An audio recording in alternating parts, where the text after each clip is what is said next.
Let's make sure that's popping as well. Alrighty, so that's you guys on Instagram Live. That should be you guys on YouTube, Facebook, Twitter, Twitch, all that other good shit. I should have my spaces going on. Who else are we missing? The website. How the fuck we forgetting the website? Excuse me, mom on at me. Alrighty, look like everything is good. Let's see here. The levels is good. The levels is good. The levels is good. Oh boy. Let's try it again. The levels is good. The levels is good. The levels is good.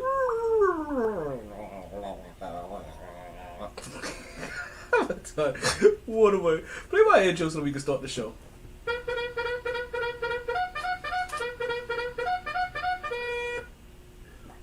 Okay.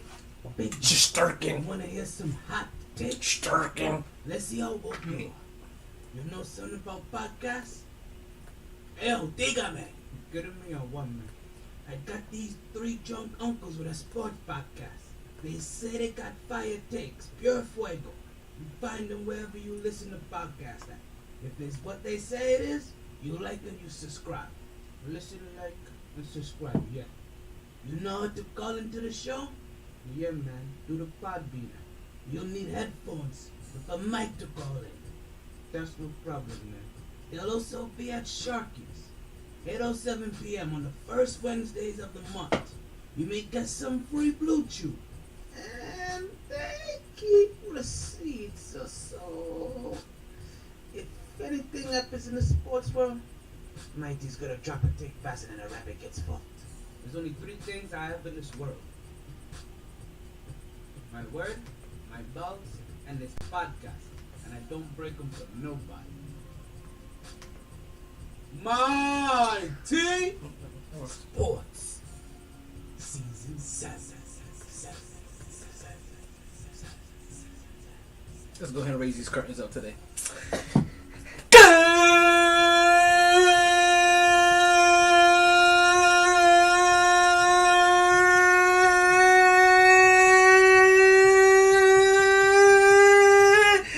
Evening and welcome back to another edition of MyT Sports Podcast. I am your host, the one knowing Untitled Chapter. Yo, this is another Fuego day in the hottest city in the world. Boy, do we got a whole lot of... Wait, who joined? Who's like, MyT Vet accepted is now part of your... I don't know what that means. Somebody did something to my something, and now we're doing something together. But yo, it's another Fuego day in the hottest city in the world, folks. It is officially May 16th. Oh, yeah, we're in the middle of May already. Can you believe that? I'm gonna tell you the most craziest thing about May that I realized, right? And that was that I realized, like, yo, school is gonna be out soon. Like, I think that's what. Let me see. Come see your school. Sorry, I'm over here checking all my feeds at the same time that we talking, cause I wanna make sure that shit was popping properly. Oh, so gotta mute that motherfucker over there. All right, and now that I know all those motherfuckers is good, I'm gonna close all them bitches out. I don't need no reverb.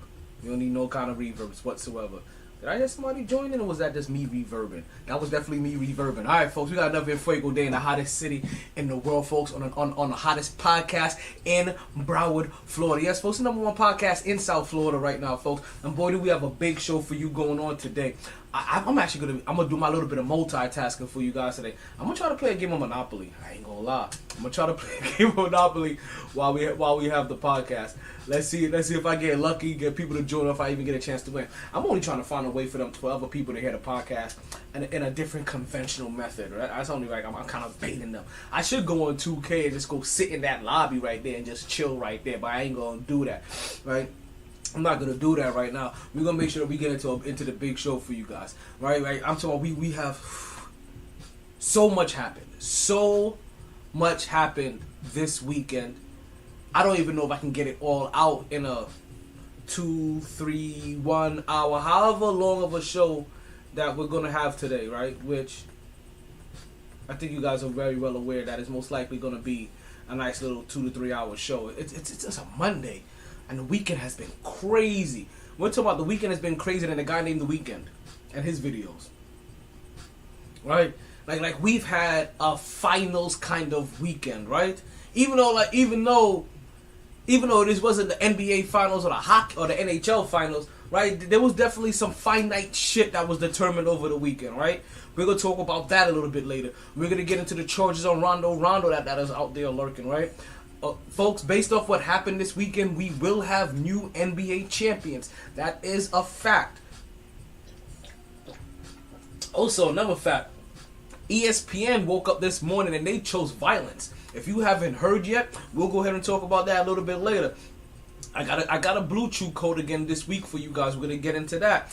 Obviously, you know I'm gonna give you my Brittany Griner soliloquy to make sure that you guys don't forget about our young star. Right? We're gonna talk about what we have coming up this week on the MyT Sports Podcast. As you guys know, on Wednesday we'll be at Sharky's. Hopefully, we have our interview with Rich down this Wednesday. Today's at some point in time we're supposed to have Eric Efron on the show as well, so we look forward to that as well. Of course, you know it's Monday morning or it's Monday evening, so we have our tea of the weekend, folks. And I'm telling you, boy, this tea is hot. And I'm talking about it's atta yo. Yo, so we definitely got some spillage going on over here today, right? We got the Rangers advancing. We're gonna talk about that, and that's actually the game that we have on tonight, folks. We have the Rangers game on tonight as our game of the evening because we didn't get a chance to really catch it last week. To catch it yesterday, we were all over the weekend. We was watching everything else. We didn't get a chance to catch the Rangers game, but I'm gonna tell you this: as I told you that the Rangers already advanced. I already told you that. My reaction to them advancing. Woo!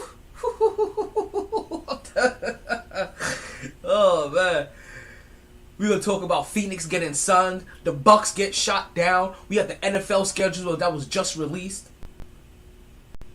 We have all that and more coming up today, folks. This is season 7. I'm sorry, my bad. I forgot we did a mid-season switch. Feeling kind of old school. This is season 7, episode 100, excerpt 433. We don't have Fan on the episode for today because that's somebody that definitely goes 100 all the time.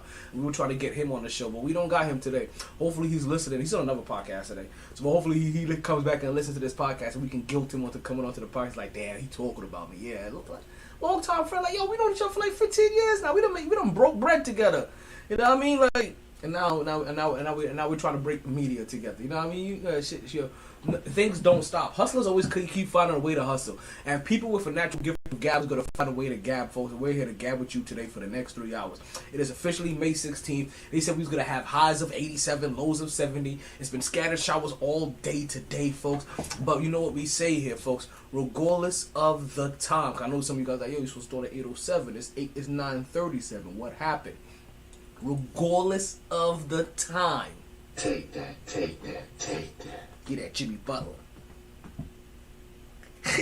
Regardless of the weather. Coach? I want winners. There we go. It's always a good time to talk some sports. You know that to be true. So let's start talking. Hey, yo, Rick, come here. Hey, yo, Flair, come here. Woo! Back at it. Rick and Flair. Back at it like a sports fanatic. MyT Sports. I hope I did that right. Did I do that right? You guys know what I'm trying to do, right? I guess I need to come this. I need to start with my right. MyT Sports.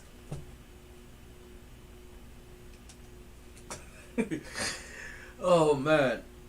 Thank you guys again for listening to the podcast first and foremost.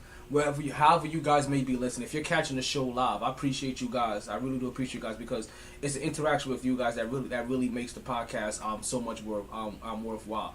You know what I mean? Because what we do here in live time action is special. But if you don't have the opportunity to catch the podcast live, and I do appreciate you catching the re-air. And the re-air is any way that you listen to your podcast at. Actually, easiest way, just tell your smart speaker. Play the latest episode of the MyT Sports Podcast, and it'll go ahead and pull it up either on Google Play or wherever you listen to your podcast at, Spotify, TuneIn Radio, wherever. Right? If you're watching or you're coming in here live, you can catch us on Facebook Live, Twitter Live, YouTube Live, Instagram Live for the behind-the-scenes camera. We're on Twitch Live. We're on Podbean Live. That's how you call into the podcast. We're everywhere you want to be. We're in more places than your ex. Because you know that your ex is always in place. Let me stop. Let's stop taking shots at exes, because you know what? You can't look forward if you're always looking back. And right now, I'm just poking fun at the bear. But I'm telling you right now, there's somebody else that's caught a little bit of flavor in my ear. And if she has recovered, right? If she has recovered and is ready to get into a serious relationship with a serious man, I'm telling you, girlfriend, I am that man for you. All you gotta do is holler at your boy. I'm gonna come check you out. I'm gonna come out there and I'm gonna say that I'm here to listen to DJ Scepter, but I'm really just there for you. I promise you. Are we gonna work out? We gonna talk about love, and we gonna talk about business. And by the time that we're done with that, not only am I hoping to have you on the podcast for an interview, I'm also hoping to have a date with you pretty soon as well. We talking big business. I'm serious. I'm dead ass. Yeah, I'm shooting my shot on my own podcast. I ain't gonna name names, but she know who she is. Y'all better just start tagging random women. Be like, yo, is Talon talking about you? I think Talon's talking about you on the podcast. Yo, ayo. Like I said, you got to tie shit in real. So you gotta have to do your 7 degrees of separation. So you got to really tie that shit in. Like, yo, find out where Bobby works at. Find out all the people who may catch my interest in the place that Bobby works at. Try to figure out one particular person and be like, hey, yo, Talon was talking about you early in the podcast. Like, yo, you caught his eye. Silly as fuck. And now you know what I'm saying. I spot with my little eye somebody that looks kind of fly. I'm just saying. Looking for a fly like shorty swing my way. Sure look good to me. You know, that kind of shit. Alright, let's get into the sports though. Actually, we ain't gonna get into the sports yet. We're not gonna get into the sports. I know it's Monday morning. You guys are salivating. Monday morning. It's Monday evening. You guys are salivating here for the for sports and for the podcast. And I know what happens here. I know what goes on. I know what goes on here.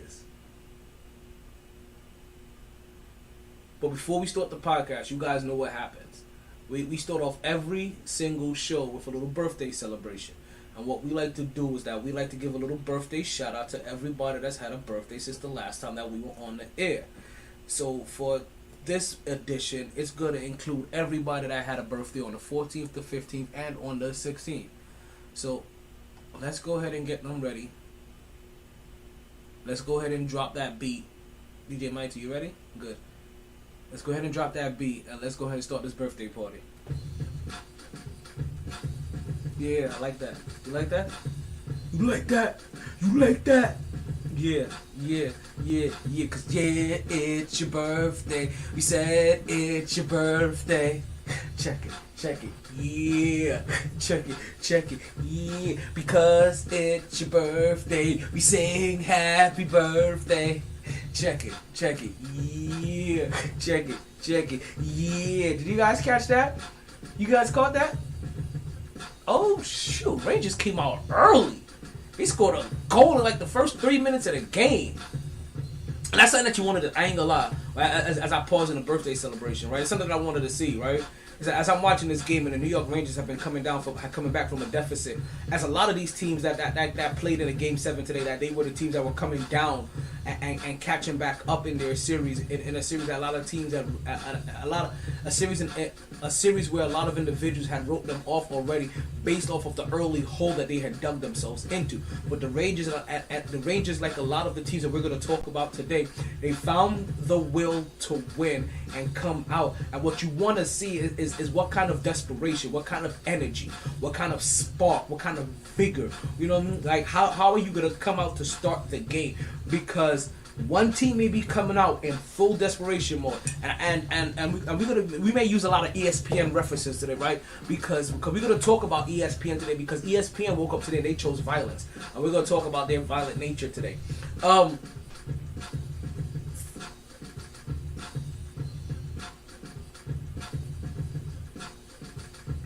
In Game 7, it gets quickly determined on who's really out there to try to play, because a lot of times the team that's down, they play a little bit more loose, but they come out a little bit more hungry. They're starving for this. The team that's already up or may have been there before, may have already advanced before, sometimes they come out a little lackadaisical. Sometimes they come out as if they're a little too cool for school, as if, you know, we've been here before. Let's not try to outthink or outplay ourselves, and let's just cruise into things and get things done. Well, they didn't realize this is like Game 7 of an NBA Finals. If you don't come and spill your all, then what are you saving it for? And that's where a lot of the tea of the weekend is gonna come from this week. What's going on, KJ? I see you. You need to hop on Podbean. You need to come join some of this conversation as soon as we're doing the birthday party. So to see the Rangers score early, that's a good sign, and that goes to show you that a lot of these teams that were desperate, that they took an early stranglehold on their opponents, right, to try to snuff them out and apply that pressure on them, because we know that two things happen when you apply pressure, right? Either when you apply pressure, you either bust pipes or you make diamonds. And right now, there's a lot of teams shining, and there's a lot of teams just over there with leaky faces. But it's a perfect time that TikTok made that little sad crying face fucking filter, because there's a lot of people in the NBA that as they go fishing, they're like, fucking go filter fish again. But let's go back into the birthday party, right? You guys ready for this? You ready? Because, yeah, it's your birthday. We said it's your birthday. Check it. Yeah, check it. Yeah, because it's your birthday. We sing happy birthday. It's your birthday. It's your birthday. It's your birthday. It's your birthday. All right, so the first birthday that we have to shout out to is going to be the birthday on May 14th. And that birthday goes out to a homegirl of ours, Brooke.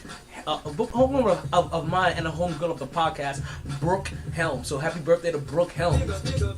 Also, we would like to say happy birthday to the Can of Worms show that was started by my homegirl. Why am I about to forget your name? Keisha Cross. Right? So I want to say happy birthday to her podcast as well. On the 15th, right, on May 15th, I had a birthday for a lifelong friend of mine. And I gotta say lifelong friend because she's been a friend of mine since we've been in middle school. Right? Like, and the thing about it, like, she has her first name definitely is fitting to her body type in a very weird way, right? I hate to say it like this, right?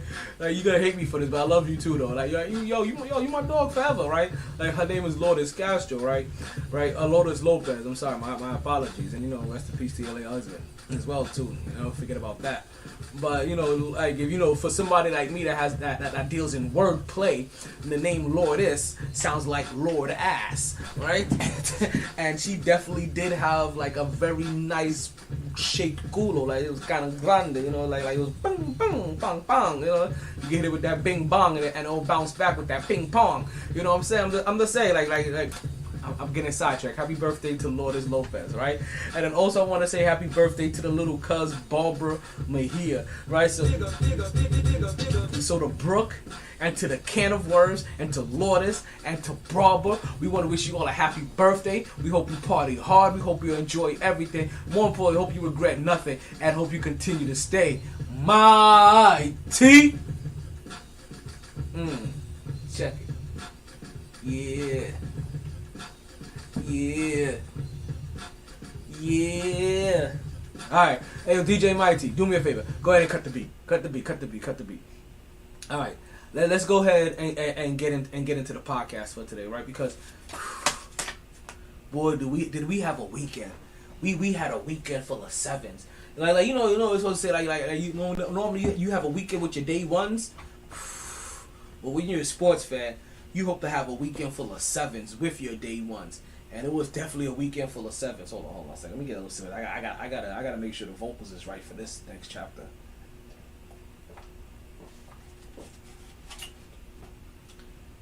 Let's get into the tea of the weekend, right? Because the tea of the weekend got a lot of spillage into it, right? The tea of the weekend this weekend is it's kind of hot, very caliente, muy fuego, right? We had a little bit of boxing. We're going to get into that for the tea of the weekend. Tea of the weekend is going to be heavily involved in these NBA playoffs. And a lot of these elimination games that went on. Like, you understand? Seven. We had 7 elimination games. 7 game elimination games over the weekend. We're talking Philly, Pittsburgh, New York, Cali, Dallas. Like, you name it, there was a big market involved, except for Chicago. Does Chicago have anybody in there?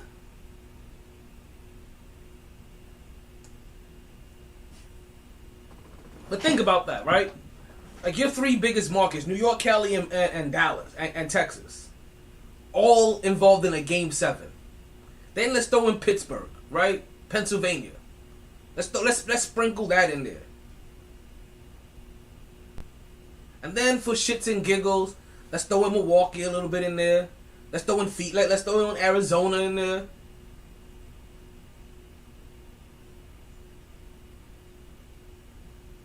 Let's throw Canada in the mix. And when you throw all of those markets in there, you're talking about a hell of a star-studded weekend. For viewership, that is. Like, if you are a television exec, you are loving what this weekend should have done for your ratings. There should have been a draw. But in these draws, there's really only one kind of winner. So, if you guys don't mind, let's go ahead and get into the tea of the weekend, right? And let's get some of these questions answered that I know a lot of you have, that I have, and the media had, and you know what? A lot of these questions, the players were asked, the coaches were asked, and you know how these post-game interviews go. Like, they either choose to answer or they don't, and we were very lucky to get an answer for most of these questions. Like, Doc Rivers was asked, "Hey, yo, Doc, I know you don't want to be called Doc no more. Hey, yo, you know what? Let's go ahead. Let's go ahead and change up. One second. You know what? Let's get into reporting mode, right? Let's get into reporting mode. And let's go ahead and get these questions out for Doc that we need gotten out. Alrighty. So they came up to the mound. I don't want to say the mound. Came up to the podium. And they were like, okay, take 2. Yeah, I know you like that. I know you like the little switcheroos.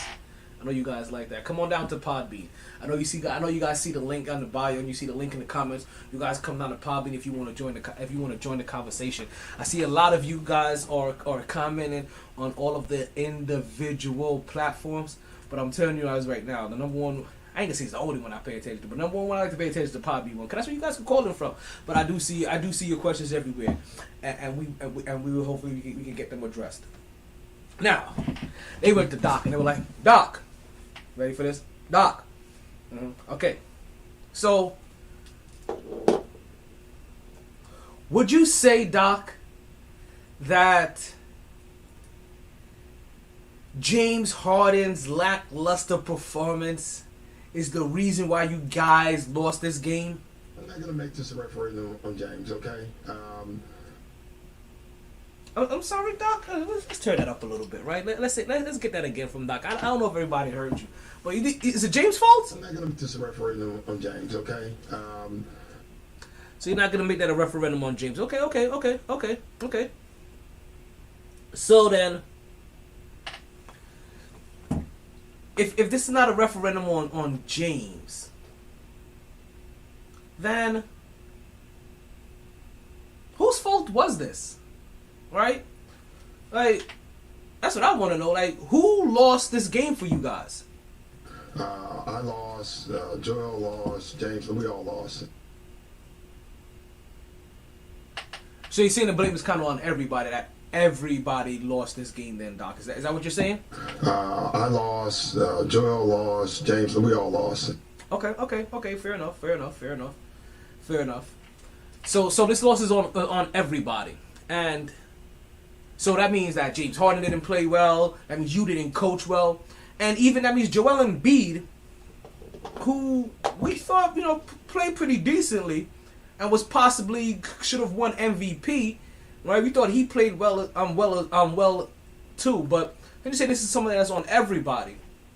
Let's get back to your star, Joel Embiid. Do you think that Joel Embiid deserved to be MVP this year? Jokic is a worthy MVP, but so was Joel and so was Giannis. That's it? Okay. Doc Rivers, veteran head coach. We see that. I'm telling you, that's the kind of insightful answers that you get out of you, Doc, and that's why we love you, Doc, as a coach, and that's the reason why you've gotten so many passes through the media. But as a coach that has lost in at least 4 game 7s, right, in a row, yeah, you think you deserve to come back next year as the coach of the 76ers? I think I do a terrific job, and if you don't, then you should write it. Because I worked my butt off to get this team. Stop it. Y'all quit playing. Quit playing. I didn't do this stuff. This is not me. I'm fighting for my life. Y'all killing me with this. Okay, and look like Doc has gotten emotional. Thank you, Doc, for all your questions. I guess we'll move on to the players. We have CP3. We have Devin Booker. And we were able to get a couple of questions and answers from them as well, right? And as more news about Rajon Rondo continues to come across the ticker, folks. Yeah, we're gonna talk about that. Look like Rajon Rondo was involved in a little incident what we like to call when keeping it real goes wrong. Alrighty, hold on. I'm missing a button down here, and I ain't gonna lie. It's throwing me off. It makes the jacket feel weird. Right, there we go. So let's go. Alrighty, folks. Let's go ahead and continue our questions. So let's go ahead and give these guys a break, right? Because it sounds like they're a little testy. Doc was a little emotional. Let's give Devin Booker and CP3 or you know what I mean, or choke person the third. Right? we'll give them time to go ahead and settle in, get themselves all wired up, and we'll come back to them. Because while Doc and the 76ers, right, while they were out there, and I know you guys are wondering, like, wait, these guys, baby, hey, we're getting in different people, okay? This is a round robin. They're all not from the same era. But while Doc and the 76ers, right, while they were choking in Philly, the New York Rangers, of all people, they came back to win a Game 7 triple overtime game to advance into the Stanley Cup playoffs. And if you didn't hear the game-winning call, here it goes. Fox for Panarin, skating in, shoots, scores!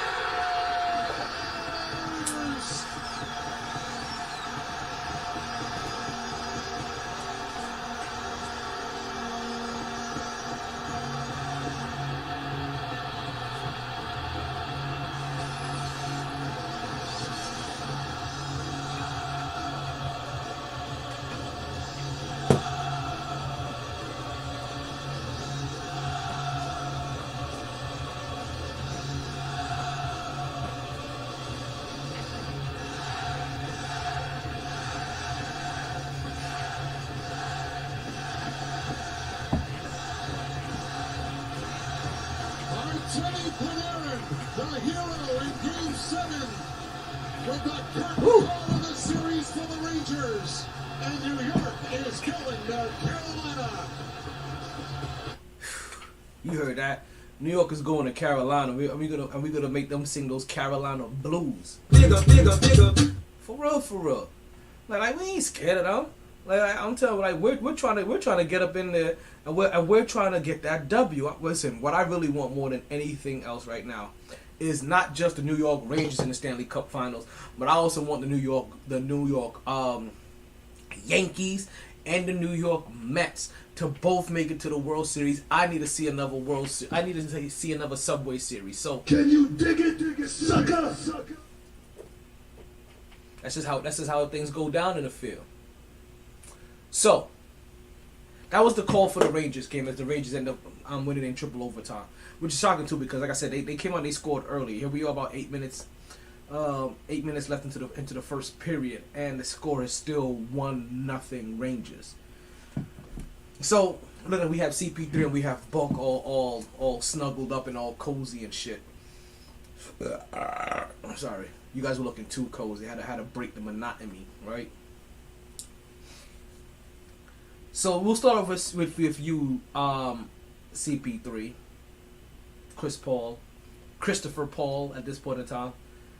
Like, I don't know if we're gonna keep continuing to point God, right? You're more like the point demigod. Like you're like the point like Hercules, or like the point.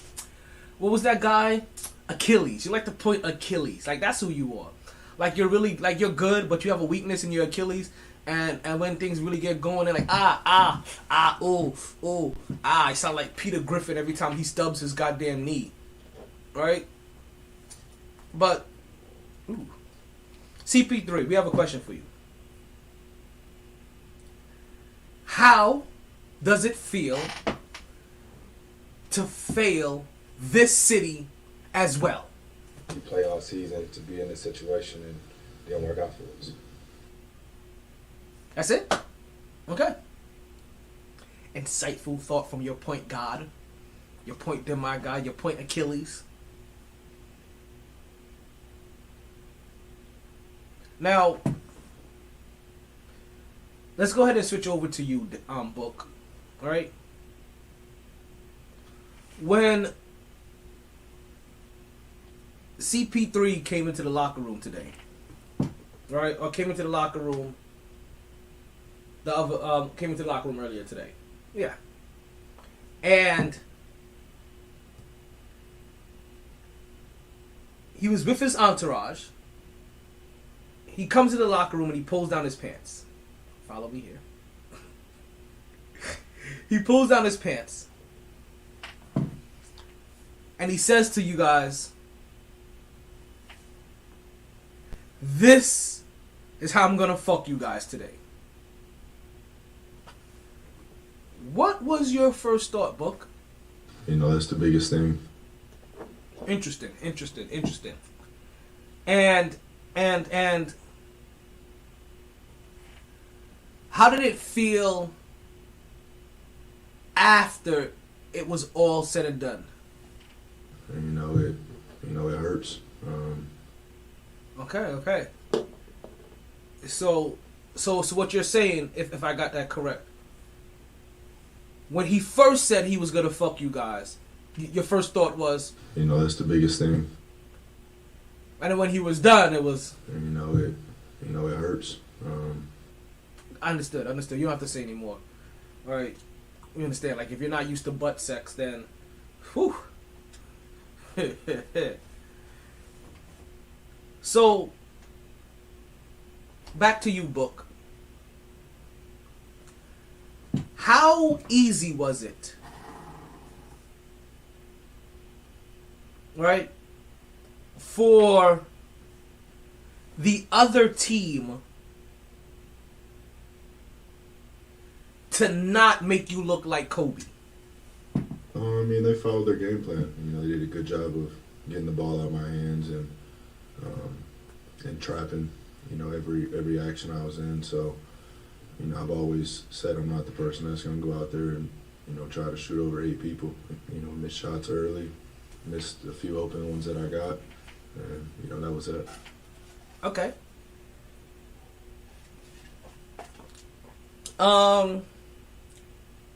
CP3, kind of the same question, right? How easy was it? Oh, damn. Somebody quit already. I hate you guys. So CP3, how easy was it for Dallas to make Booker not look like Kobe? You know, Book was talking, they was putting 2 on him. Okay. And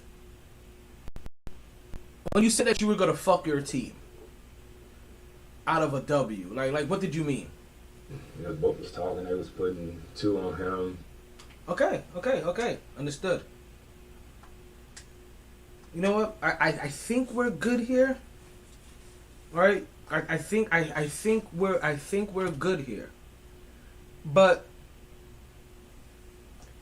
even though we're done with you, CP3, I'm gonna have to let you guys know something. Right? Before we get into the podcast. Because as you guys may know, right? I'm not a big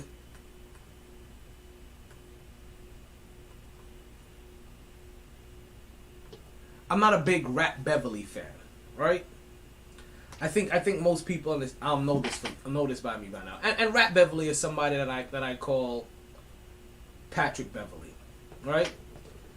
I didn't appreciate what he did to CP3 last year in the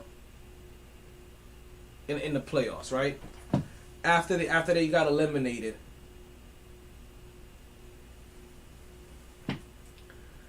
After he got his team eliminated, then he decided to go ahead and push Chris Paul in the back, right?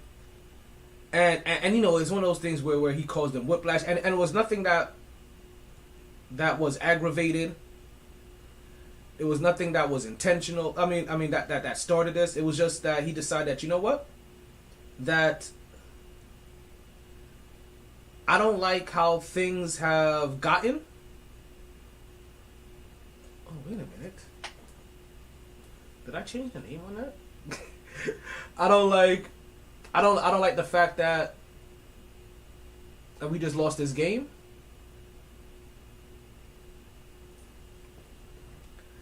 I don't like how you beat us.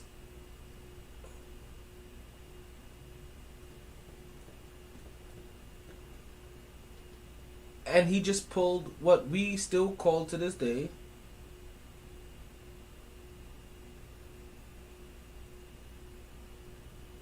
a dirty move. Now, you can tell that there's definitely bad blood between Chris Paul and Rat Beverly, right? Because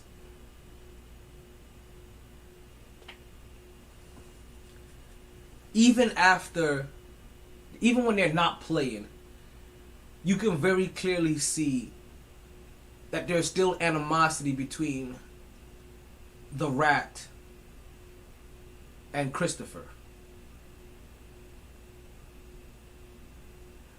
And if you don't believe that there's beef between them, and this is how we're going to finish off the tea of the weekend. The Rat went on ESPN.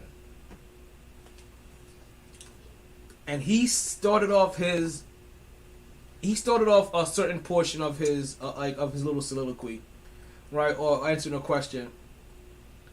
His answer, I should say. He started off a certain portion of his answer by saying, he was talking about Chris Paul, and they were talking about how nobody loses. Actually, you know what? We'll get into the details. I'll just let you know what he did. He said he wasn't going to name names when answering one of his questions. And then said, fuck that. Tiana, Khadijah, Lenny Carvel, bodies. Bodies everywhere. Let the bodies hit the floor. It is time to get into these goddamn sports. First of all, things first. Which choke job do you want to talk about first? Let's take this goddamn jacket off because it's starting to get hot in here already. And I mean that for real. Those jackets are hot. They're hot business. Which choke job would you like to get into first? Because that's what I want to know. Because we saw 2 horrible NBA Game 7s, right? And to be honest with you, we saw 3 Wait, did Philly and Miami didn't go to Game 7, did they? Did they go to 6 or 7? I can't remember anymore now. I really can't. That's the fucked up thing about it. I finished this already. But over the weekend, we had a bunch of horrible Game 7s. That's because they all were blowouts. Again, the final game that determined if these guys were going to go home or not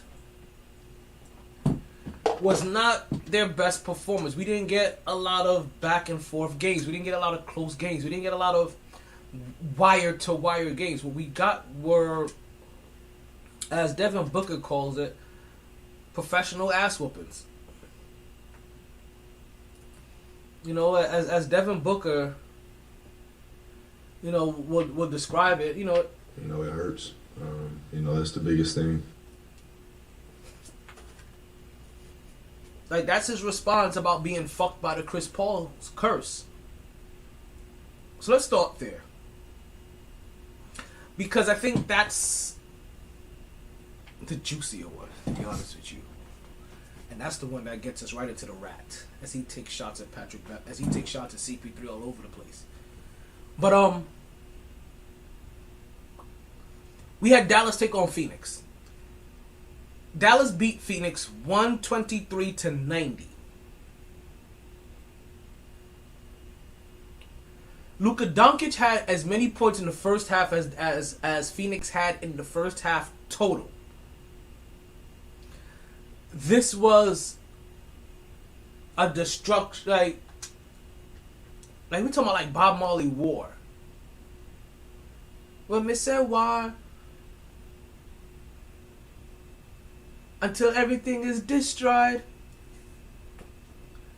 You know, like I can't remember the words to war right now, but we're talking about like utter, like total abomination. Like we're talking about absolute destruction. We're talking about Sinchu's order of war. And if you're going to go snuff out your opponent, you snuff out everything. You don't even leave a simmer of a spark, because that spark is the spark of hope, and that spark of hope can come back to a fire that could go back into a fire that can burn you. Nope, it's not playing around with it.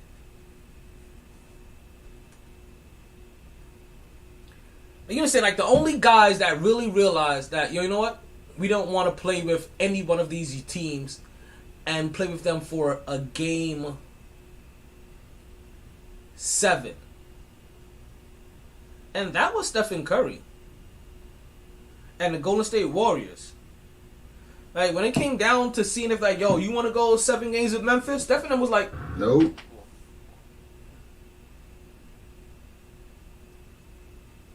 It's not what they wanted.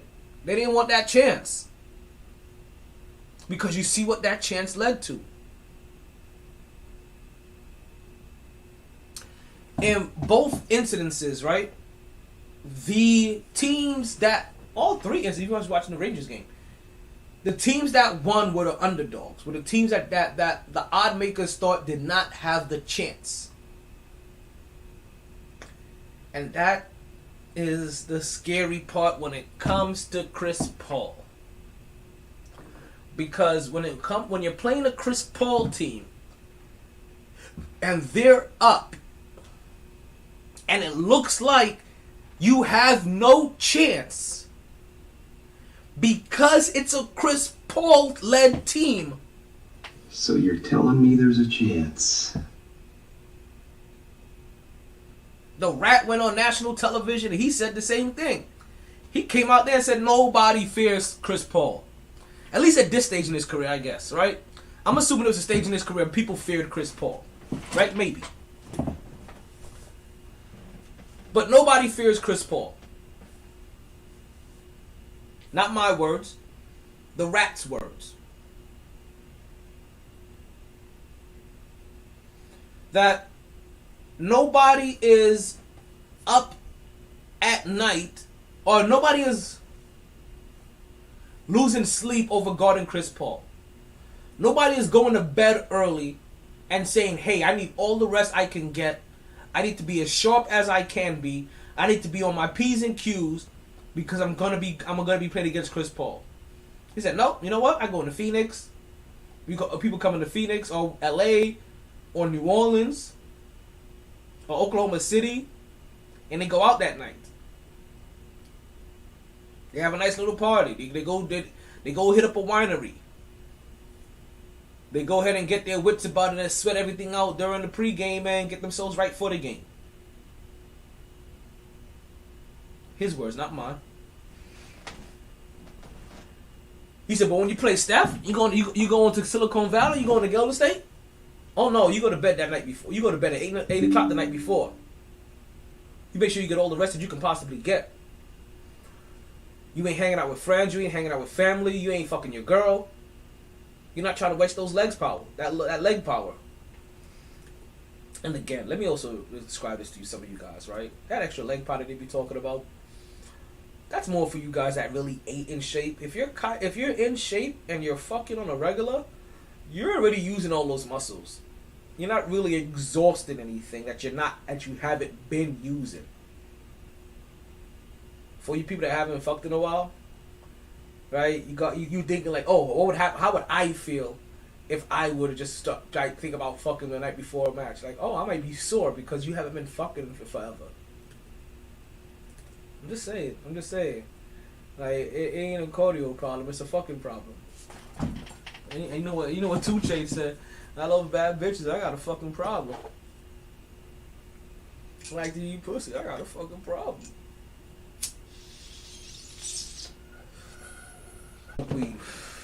That's not gonna be a problem at all.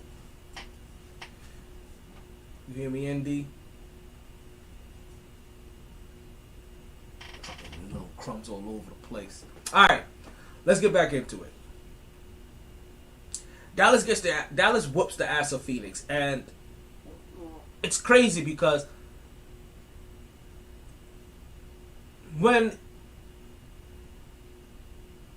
I've been saying this. I'm trying to be slightly diplomatic, right? And you guys know I only start off being diplomatic before I get to my habitual line stepping ass ways, right?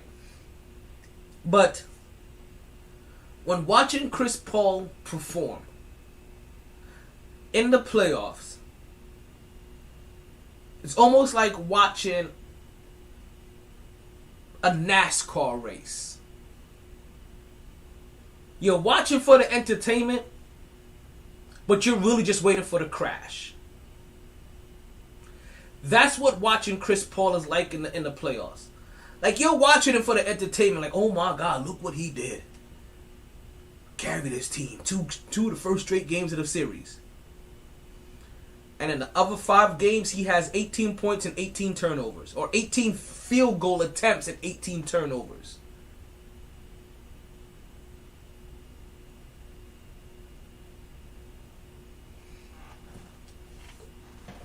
So that's Chris Paul.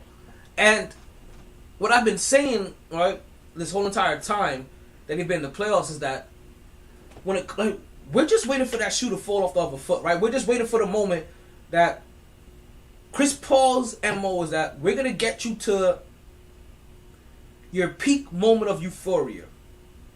The moment when you feel like, yeah, you should not be failing in this moment.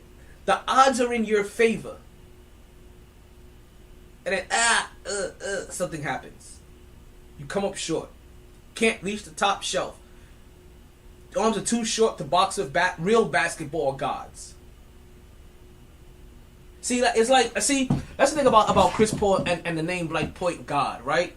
It's like a famous producer that we know, right? Or a famous radio personality that we know, right? They both have the same name, right? And the same title. That's Dr. Dre. It's cute. It's a nice name. That don't mean that you're really a doctor. For Chris Paul, that don't mean that you're really a point guard.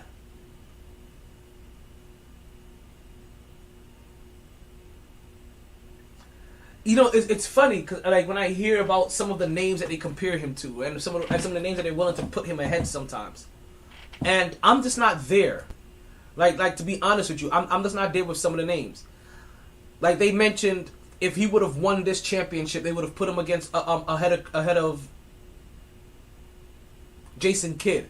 And I'm like, nope, sorry, not doing it. Even when you win your first ring, I'm going to have a hard time putting you ahead of John Stockton. I'm sorry. You got to be a real special person to get ahead of John Stockton. And I don't know if Chris Paul has been special enough in his career for me to put him ahead of John Stockton. Stephen Curry, yes. Stephen Curry's been well past John. What's going on, Audrey? I see you. But the rest of them, we got to take a hard pause on some of these other names. And see, and this is where I can feel Patrick Beverley, right? When it comes to some people, you're not saying that they're not great. It's just that when you put them in some of those GOAT talks, greatest of all time talks, point guard talks, then we're going to have to start really pulling out the measuring stick. Because when we really start getting to the top, like there's some people at the top where we're sparsing with by inches, centimeters. It's by hairs. And there's some people that really don't even belong in that conversation. Am I saying CP3 don't belong in that conversation? No. I guess you can say he's in the conversation, but he's in the conversation because he's still trying to work his way up. Like he's still reaching kind of short. Like I said, his arms are just too short to box with real point guards. The Isaiahs, the Stephs, the Magics, the Stocktons, the kids of the world. You understand, when you have a hard time passing Jason Kidd, you have a problem. Jason Kidd is one of the top three-point shooters in the game. Made.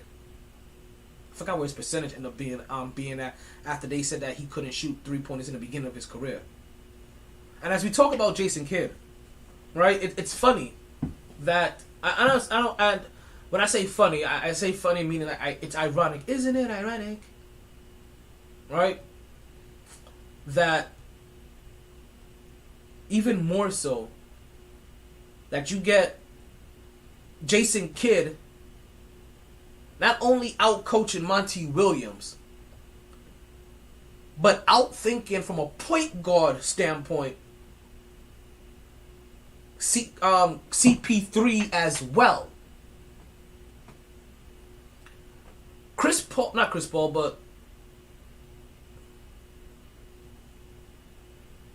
but Jason Kidd, he's coaching that team as if he's damn near on the court. And you want that. Right? Sometimes you want to feel like your coach is right there on the court with you, and you want to feel like whoever's on the court is an extension of that coach. And he is working Luka. As Luka has been the primary ball handler, he's running as a big point guard, which Jason Kidd was. Now, while Jason Kidd was 100 miles an hour, you're like, yo, you don't got to... I get you don't have to be 100 miles an hour. Let's get you thinking the game. Let's get you playing defense. Let's get you really utilizing that body. You see that guy Devin Booker over there? They compare you to him. Out-duel him. You see that guy DeAndre Ayton over there? He was drafted out ahead of you. Out-duel him.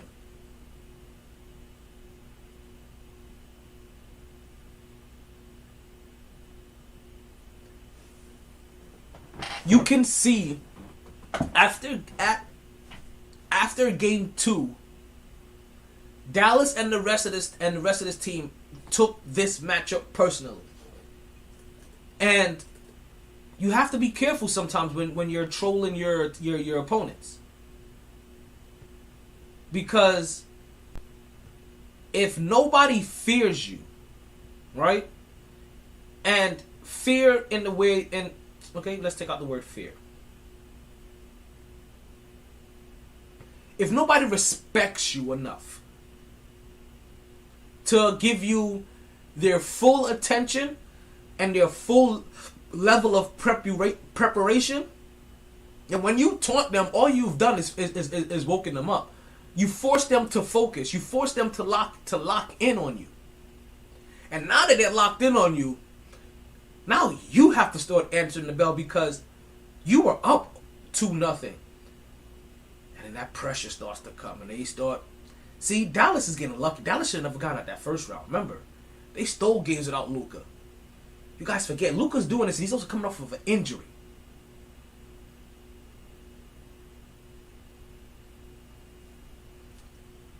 We've talked about Luka's greatness, and we're going to get back into the game. We've talked about Luka's greatness and how even Luka himself, a lot of people may not realize it, even Luka himself was a subject of racism in a weird-ass way, right? And that is because if Luka would have been black, with the accolades that he had, and with what he was doing in the league he was doing it in, he would have been the first pick. He would have been the very first pick of the draft. There's no or he would in the past 3. But at his height, 6'8", we've seen too often where that 6'6", 6'7", 6'8" guy that's kind of built like Luka, when they have it all together and you can see it early, super early, like high school early, when you can really, really see it, college kind of early, G League kind of early. And I'm saying this because I'm trying to find the equivalent eventually to the league that Luka was playing in, that's to the that America has, that could have showcased his skill. Because he's playing in a league that's better than the G League. He was dominating a league that's better than the NCAA. Dominating, MVP.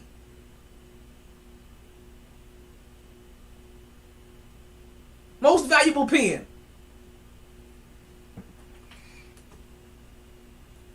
And yet he fell.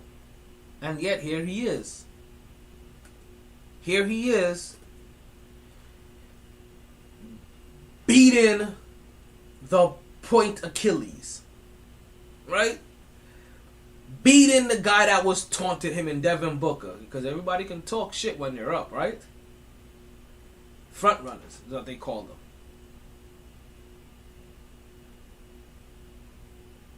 Beating the guy that was drafting over you. And causing all 3 of them emotional damage.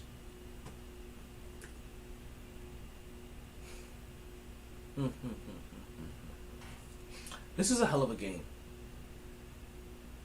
For the Dallas Mavericks to showcase what they can do when they're fully locked in. There were a couple of names here, right?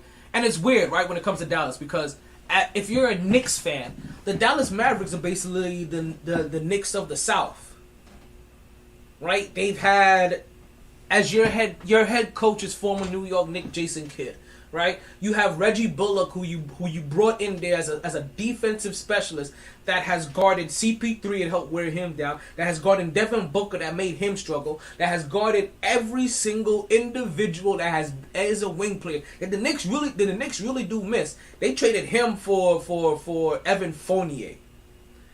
And Reggie Bullock is looking like the better option. And Reggie Bullock has been, and the thing, see, this is the thing about it, right? These are little things I heard as Knicks fans. I'm sorry, all right? I suffer as well as a Knicks fan from emotional damage. And what ends up happening is that New York Knicks themselves, they had Reggie Bullock. And you can understand why you could see very much why the Knicks fans loved him. And as a homegrown talent, they really were trying to keep him. He's somebody that came in through their G League and their farm system. Took them years to get him burned off the bench. And now he's a crucial part of a team's rotation as they push through the playoffs. And that team also slowly becomes one of the favorites to win an NBA championship this year. You understand? He's on a team that just made it to the Final Four. And on a team, and when he was in New York, on a team that was struggling to win 17 games, he was struggling for playing time. That Reggie Bullock.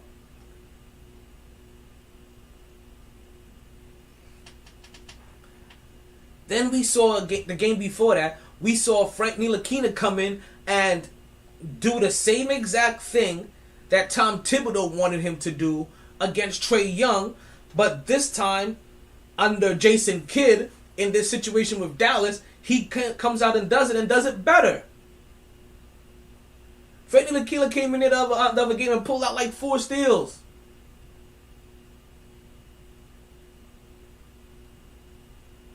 Coming off the bench cold. The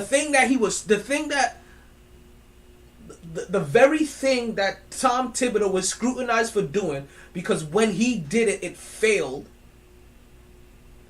Jason Kidd just got rewarded for doing with the same exact player because he was successful. And I was bring Frank Ntilikina in off the bench with no kind of warm-up and said, here, start guarding these great offensive players. Help me by doing what your reputation says you are, but you haven't proven to quite be as of yet. He came out and did it. We see Trey Burke here on this team.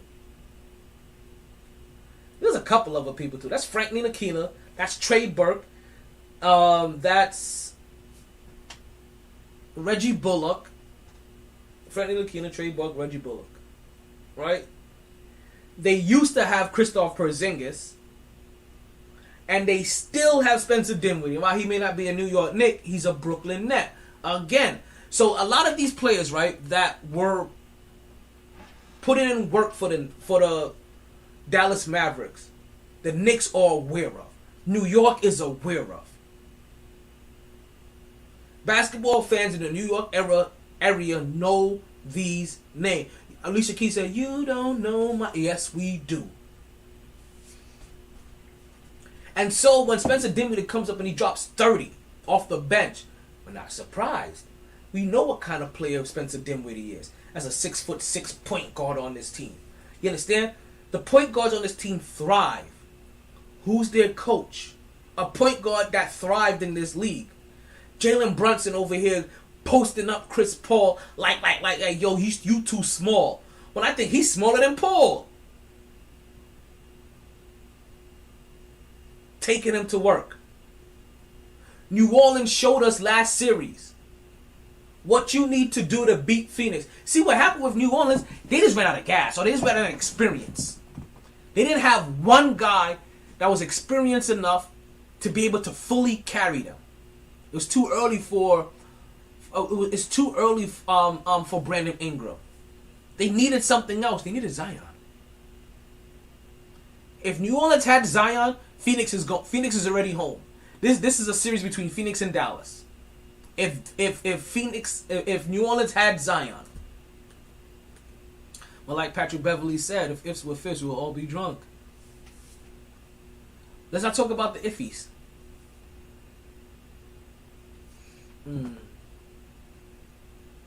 Excuse me as I light my spliff, and Lord, I have to take a whiff, taking it easy.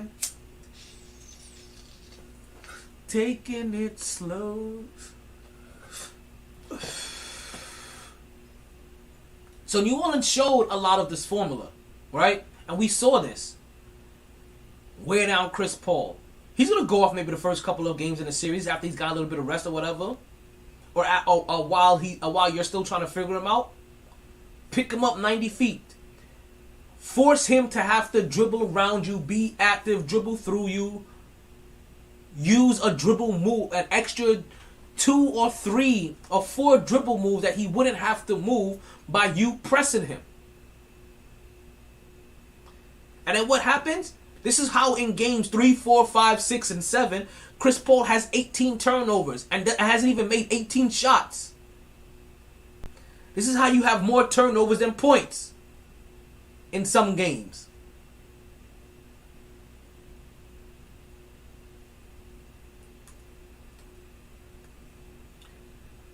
Like, Chris Paul really reminds me of when the Superman lover got robbed. It's just suddenly like, yo, he turned 37, was like, yo, somebody done stole my mojo.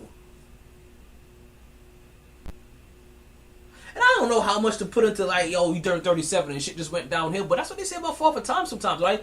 It just catches you all of a sudden. Like all of a sudden you're balling, everything is going well, and then suddenly you can't do shit. Oh, all of a sudden you're blowing backs out, and then all of a sudden you're pushing rope. Gummy worm. You know what I mean? You go from to. I'm just saying. I'm just saying. I'm just playing.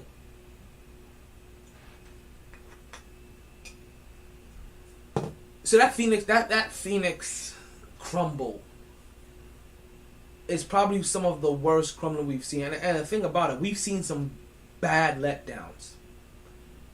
A lot of them have been on Chris Paul led teams.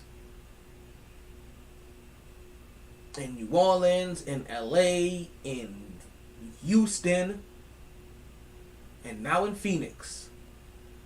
The only one they don't hold against him is the one in New Orleans. I mean, not New Orleans, in Oklahoma City. That's the only one that doesn't stick. I'm telling you. I've been telling you guys for years now. Chris Paul has been Teflon. Whatever Chris Paul is made out of, when Chris Paul is done with his NBA career, he needs to go ahead and market that shit to a pot and pan set. That is how non-stick he is when it comes to shit. I've been told you about this. Chris Paul is one of the ultimate manipulator. Like, see, listen, I don't know why Patrick Beverly doesn't like Chris Paul, but I'm telling you right now, Chris Paul is one of the ultimate manipulators of his narrative, or of the narrative that is Chris Paul. I've been telling you for years. Every single time Chris Paul goes to a scenario, it follows the same pattern. Oh, this team was whatever they were at. They get Chris Paul. Chris Paul makes them makes them better, even substantially better. Chris Paul gets to a point where you think he should overcome because he has their advantage. And right at that point, where you think that, oh, this is set. This is right for Chris Paul to win. Chris Paul shits the bed. But before any of that shit can stick to him, and it be labeled his fault, he leaves that team. That team goes into shambles, reaffirming that Chris Paul was good and he helped that team get better. But ultimately, the fact that he couldn't win in a scenario where he's expected to win or you had the advantage doesn't stick. Happens in New Orleans. He leaves. Doesn't stick. We understand that what may have happened, what could have happened, what should have happened. But it doesn't stick. Injuries or whatever. He doesn't get pulled. He gets the pass. They don't stick. They go to LA. Same thing. It doesn't stick. Right? Goes to LA. Team is kind of trash or wherever they were at. Helps them get better. Even substantially better. Gets to a point where they're the favorite, up 3-1 or wherever in a winning scenario. And then he crumbles. It happens a couple of times. Before he could get the full blame that sticks, Teflon goes in, takes a shower, changes teams. See, that change of team is the ultimate shower. Goes change teams, takes a shower, washes it off, goes to another team. That team is, wherever they're at. Even though the team is misusing him now at this point in time, they get to that pivotal point where they're up again. And for whatever reason, I know you're saying, either hammy, either this, either that. For whatever reason, whatever team that Chris Paul is on with that advantage, they lose with that advantage. But again, it's not Chris Paul's fault. We get that. We teamed them up with somebody that is just as bad in clutch scenarios as him. We used to call Chris Paul Mr. Fail This City. Well, James Harden is the guy that made it. Like, put it this way. Easiest way to explain it. Chris Paul made Mr. Fill This City a hot line. James Harden made Mr. Fill This City a hot song.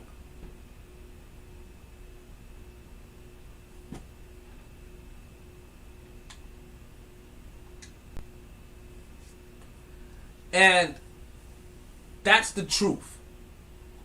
So when they both got there together, you could pick and choose who you want to blame, but because I was James Harden's team, they got rid of Chris Paul. But Chris Paul was just as much to blame, but none of that shit sticks, see? It doesn't. The charges never stick to dude. He's Teflon. Jay-Z said this shit. Goes to Oklahoma City. There's no kind of expectations there. He can do good. He can be successful. He can fail. Doesn't matter. But he's oddly successful to the point where you're like, damn, he still got it. But you thought that he didn't have it the way he was misused so much in Houston. You're like, damn, he still got it. Like Mike Tyson, like he still got it. And then he goes to Phoenix. And what happens? NBA Finals.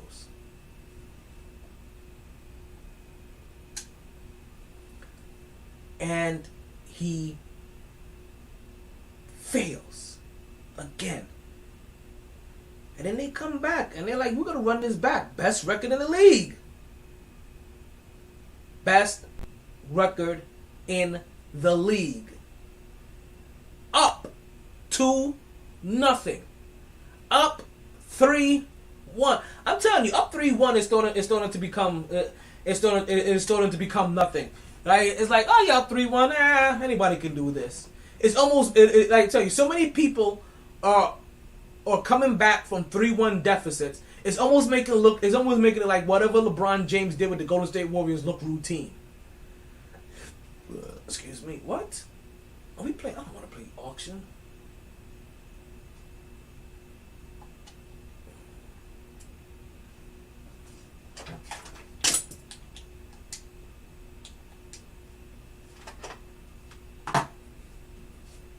Sorry. I don't want to play auction.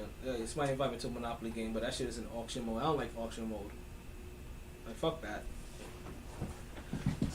I gotta have all that shit. If I'm gonna waste my time playing Monopoly while doing the podcast, I'm at least gonna play in a mode that I like.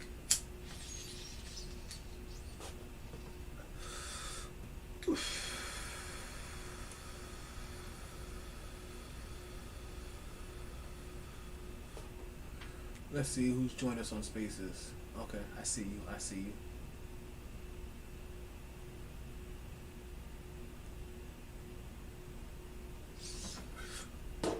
I'm telling you, it's the CP3 one and the Devin Booker debacle collapse. It's probably the hardest one to swallow because, again, you're the best team in the league. I don't think that you were the favorite. I don't think Phoenix were the favorite to win an NBA championship. I think, if I'm not mistaken, that even until the point of elimination, Boston, even Golden State, and maybe Milwaukee may have had a better percentage odd, had better odds to win. Ooh, why the fuck is RJ Barrett trending? Hold on. 1 second. That shit is not gonna go past me. I must see why RJ Barrett is trending.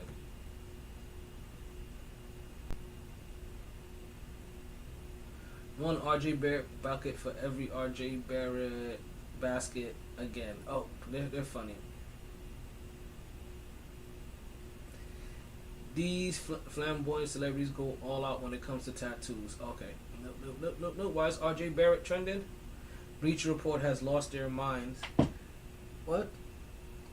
Trading the chance to pick an unreal defensive prospect with offensive upside for RJ Barrett. Wait, trading the chance to pick an unreal defensive prospect with offensive upside for RJ Barrett is a crime. What is being talked about? I'm not trading RJ Barrett for God. Hold on. Bleacher Report has lost their... What is going on? Hold on.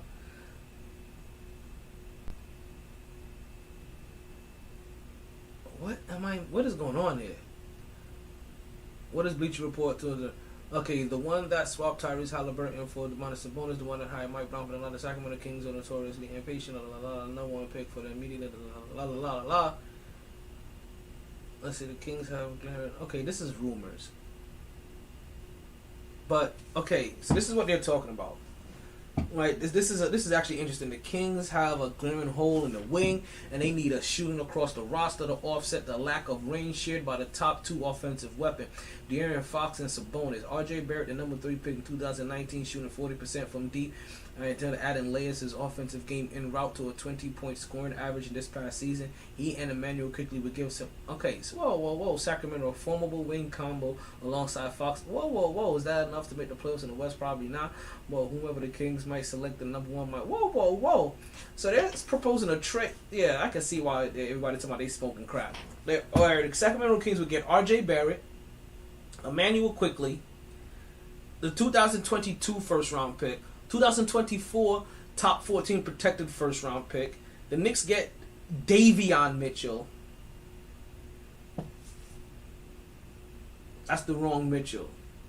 That name starts with a D.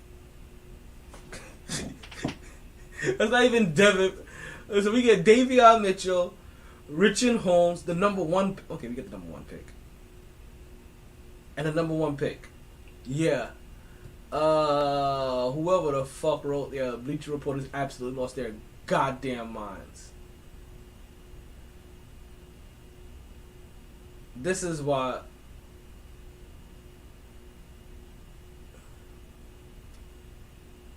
This is why R.J. Barrett is currently trending.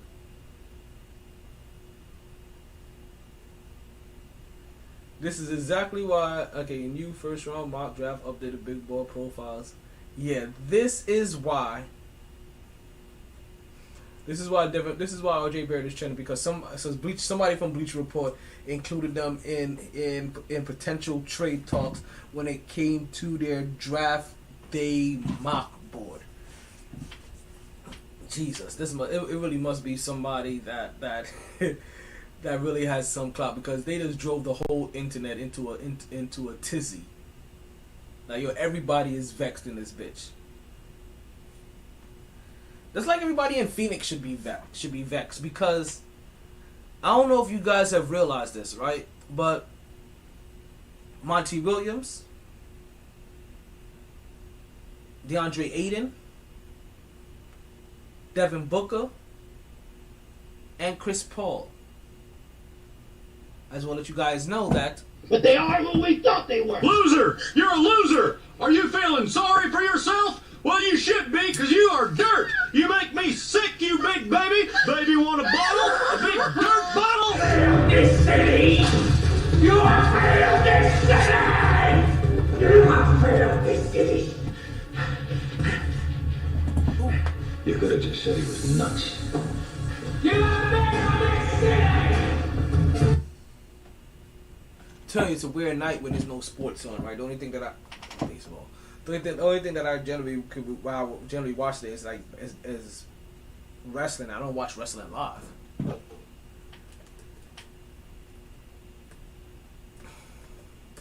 But yeah, Phoenix Suns have failed this city, have failed their city, and Chris Paul, more importantly, right? Again and again and again and again, sir. You have failed this city. Whether it's New Orleans, you have failed this city. Or it's LA, you have failed this city. Or Houston, you have failed this city. We will give you the one pass in Oklahoma City, because you were definitely a mentor to those guys, and you help make them better. But for Phoenix, for all the hopes and dreams and admiration that those guys had, you have failed this city. And you should be lucky that nobody is suing you for Emotional damage. I don't think you guys understand how bad this was. Champagne, right? Cameron Payne, that is. Campaign, Cameron Payne was the team's highest scorer with 12 points. This is how they shut down Chris Paul. This is how they shut down Denver. This is how they shut down Phoenix. Cam Payne is their highest scorer with 12. Not even in the teens. This is like the most pathetic portion of double digits you can get. 10, 11, 12. You didn't even hit a teen yet.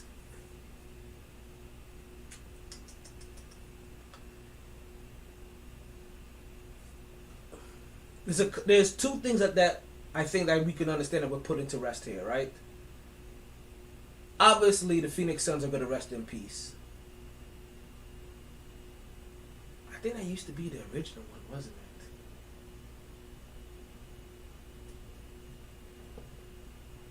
it? I think I'm about to combine two. I'm sorry. If you guys were watching, it was seeing me. A while ago, I was just creating some shit in my head for like half a second. I was like, oh, I think a new idea just spawned. As we're currently now in the second period with a little under 12 minutes to go, this game is tied 1-1 for the Pittsburgh Penguins and the New York Rangers. So, that's kind of what they did. Like, it's just crazy what they did here, where it's Cam Payne that's outscoring everybody. So, the things that we're gonna put to rest, obviously, is Chris Paul being called the point guard. We understand that there aren't a lot of I don't want to say a lot of historic point guards in history, but the ones at the top of the top, the top of the trap, right? They won championships. And the ones that didn't win a championship, they had to be game-changing. They had to be historic in their numbers. Game-changing and historic. If you don't win a chip, think about that. Isaiah Thomas, chipped. Magic, chipped. Oscar Robinson, chipped and historic. First person to average triple-double for 2 seasons straight. Did it for 50 years before Russell Westbrook did it. Also the reason for free agency, if I'm not mistaken.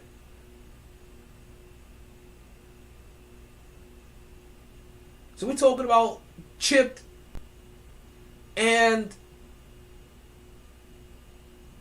game changer. And then we get to guys like Steph, chipped, game changer. I already gave you Magic and his chipped self. And I keep mentioning to somebody that he's not going to pass. And I'm not talking about Isaiah.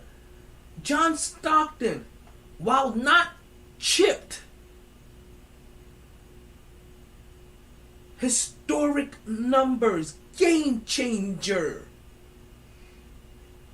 The pick and roll game that is basically the 80% of the offense that 80% of the teams run,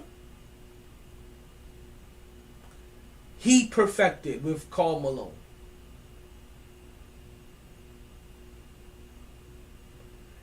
Double-digit assists for 10 plus years. 10 plus assists, 11 plus assists, 12 plus assists, 14.5 assists per game. You tell me who the fuck is averaging these numbers? Historic. Game changing. Chris Paul, he's like Dr. Dre.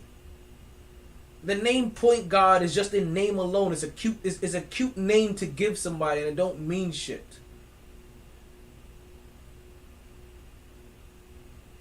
It's like calling Marquise Brown, Hollywood Brown. Like, you're not box office. You're from Hollywood, Florida. That shit sounds cute.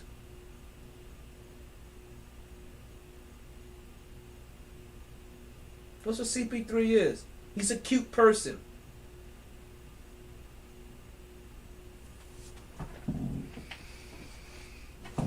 But he's not the guy that I'm picking if I want my team to win a championship at the point guard level. And to be honest with you, how many point guards or championship or the reason... how many point guards are the reason why the team is winning a championship? How many point guards are leading their team to a championship? How many point guards are the face of their team that goes to a championship and wins? There's been one in the last 20 years? No. Chauncey Billups?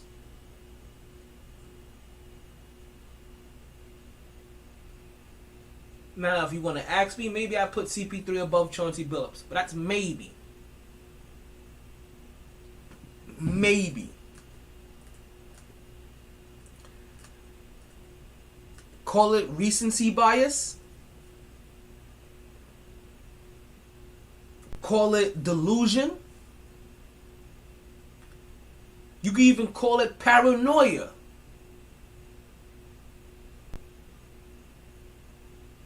Because when I think about CP3, like, he's the twos and these other guys are the ones.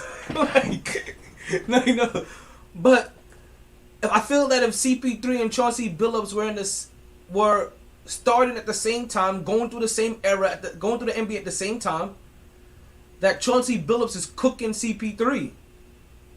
I don't know why I feel that way.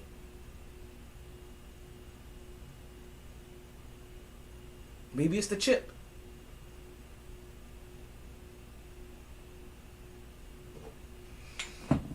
They were blowouts. And let's not just focus on the blowout, but the blowout is hard to overlook, right? 123-90.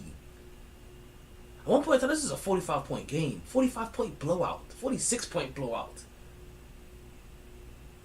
So it's hard to overlook. But let's go through this.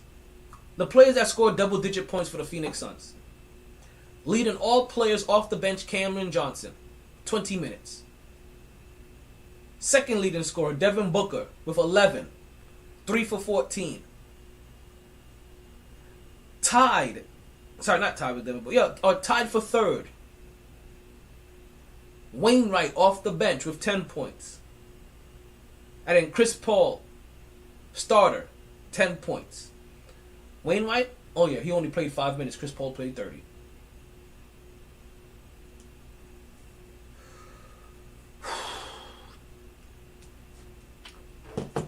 These were train wrecks that you couldn't stop watching. I guess these ways, because I know some people can't watch blowouts, right? And I'm the kind of individual, I can watch basically almost any basketball game. I don't care the score, right? I'm there to watch everything about it. Still to watch who's playing, to still see how they're executing, what plays are they running, what is the coach doing, what are the star players doing, what are the leaders doing. I'm watching everything. And in this blowout, in this game, I realized a lot. Luka's laughing his ass off. He's laughing at them the whole entire time after they pissed him off. Want to go through the rest of them? Of Phoenix's scorers.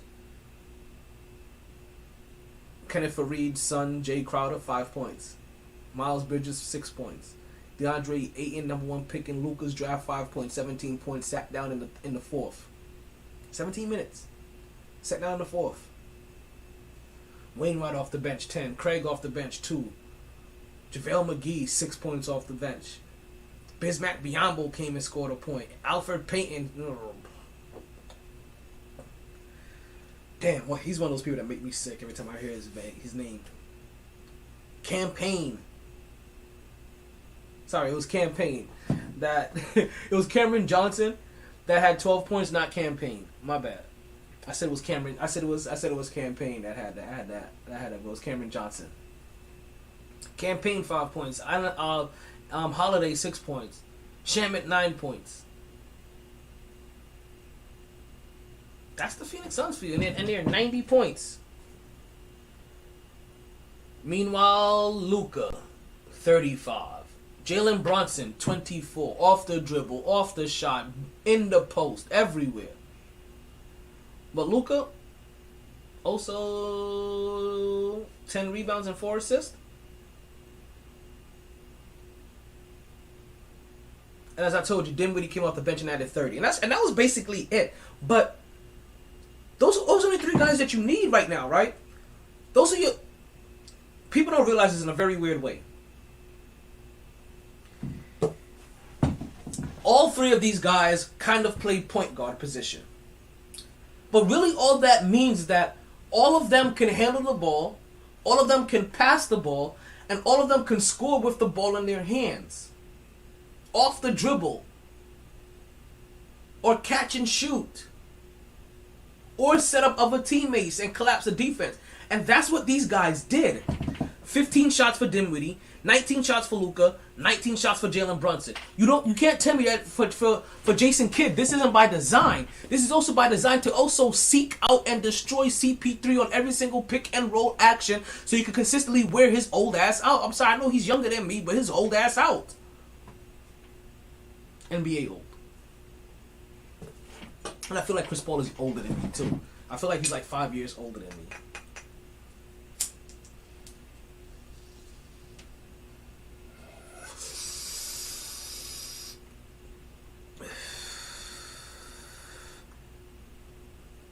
Like, no, it's fucked up what they did to them Suns. Like, Luka, Devin Booker made fun of Luka, and Luka looked at him and was like, "Ah, son, I guess I'm gonna have to start playing for real now. You're getting cocky." When you let your, this is exactly the best way to describe it. In a best of 7, you let your little brother or you let your son win like 2 games possibly because you're trying to be nice. On a game that's like best like best to 11, you let them score 2 points. You know what?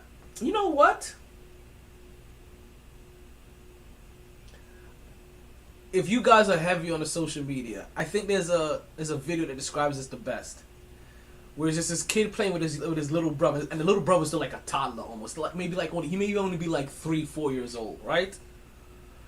And they're playing, and these 2 kids had played before, like on like a hoop.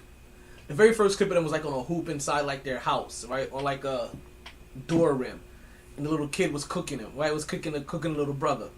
The little brother was cooking the big brother, and they took it to a real court, and little brother cooked him a little bit for a couple points, and then started talking smack, like, "Yo, he's trash, yo, you trash, get off my court." And they started asking his dad, like, "Yo, he's trash, right, Dad? He's trash, right, Dad?" And when he asked Dad if he was trash, Big Bro was like, "Oh no. And now I must impress Father." And impressed Father he did.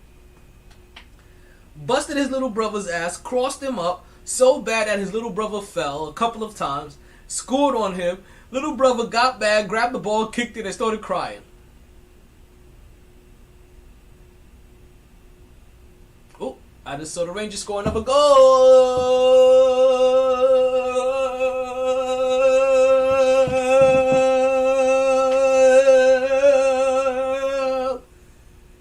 2-2. I didn't realize that they had lost the lead, to be honest with you. I'm over here talking about 2-2. I didn't even realize that the game was 1-2 in favor of Pittsburgh.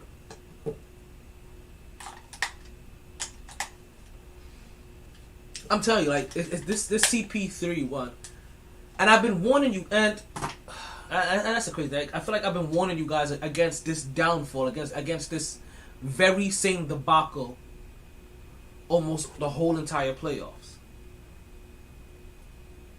And it happened. But like I said, the verdict was out. right? They knew the formula to wear out CP3. They have the formula in scoring guard. Like I said, these names are not unfamiliar. Again, if you're a Knicks fan, you know the names of the players of the characters in this movie. You know their real names, not by their stage name. Like, you know them by their names. You know what Spencer Dinwiddie is and what he's about. He's a 6'6" scoring guard. Spencer Dinwiddie is basically the reason why Kyrie Irving thought he can go to Brooklyn and also be successful. It's the reason why Brooklyn thought Kyrie Irving could come in there and be successful, because they had a guy like Spencer Dinwiddie averaging 20 points a game as the lead point guard and as the lead guard in that system. And then you figure, if you add Kyrie, it got to be more dynamic. But you realize that Kyrie don't play by the book. While Brooklyn Nets were playing in a version of controlled chaos, like, it looked out of control. It looked very one-on-one and very isolated, but it was actually involving everybody, just taking advantage of a guard that can score and also a bigger guard. Not isolating everybody else, but it's taking advantage of your isolations when you can, and including everybody else. See, New Yorkers know who Spencer Dinwiddie is. They're not surprised of this performance by him. And then you tack that on to being led by Jason Kidd, who literally is out there, who's on the sidelines, coaching them as if he's literally in their ear. Basically pulling his best Craig Mack impersonation, giving them direct flavor in their ear.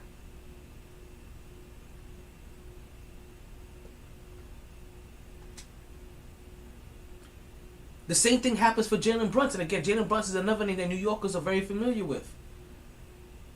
New York Knicks have been scouting him for the last 2 years. Jalen Brunson went off in the last series. We've seen him go off several times during the season without Luka in the game.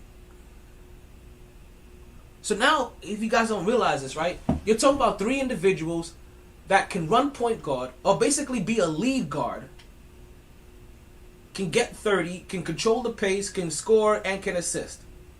Dribble, drive, and pass. They could dribble, drive, and pass. They could do it all and shoot. Now, what you don't realize is that they're all point guards, right? One is 6'1", one is 6'6", one is 6'9". So if you ever wanted to play them all together, you can have three guys on the floor at the same time that the defense cannot hone in on. If you have Luka cooking and you put either one of those guys on the court, you can't hone on them. Those guys that could also shoot and get their own shots off. But also, you know who you have? You have Reggie Bullock, who's a sniper. That's all he does is smoke liquor and drink weed. Is shoot threes and play D.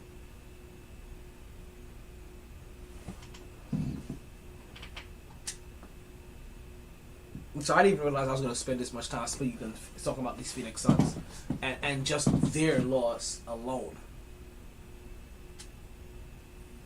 Like even I'm a little surprised by it. Right? But like I said, I'm surprised by all of these blowouts. I'm surprised by the Luka show. Well, not by the Luka show, but I'm surprised by the Giannis no show.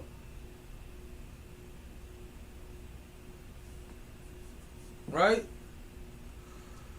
Because,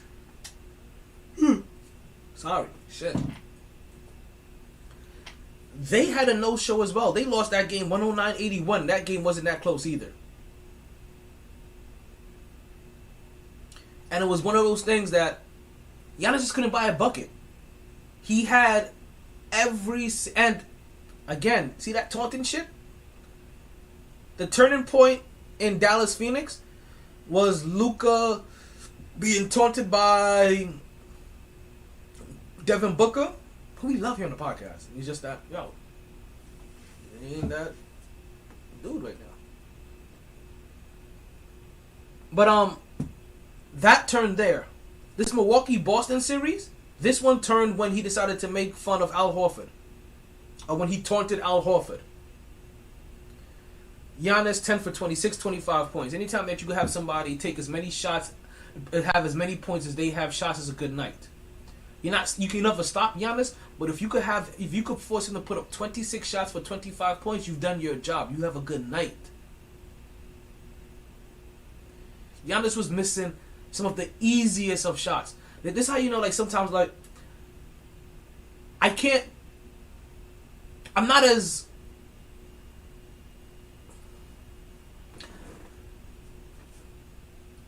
frustrated with Giannis as I am with Devin Booker and Chris Paul. I'm not going to be as hard on Giannis as I am on Chris Paul and Devin Booker and Phoenix Suns. This Milwaukee and Boston series, they've been going back and forth this whole entire time. It's been 1-1-1-1-1-1.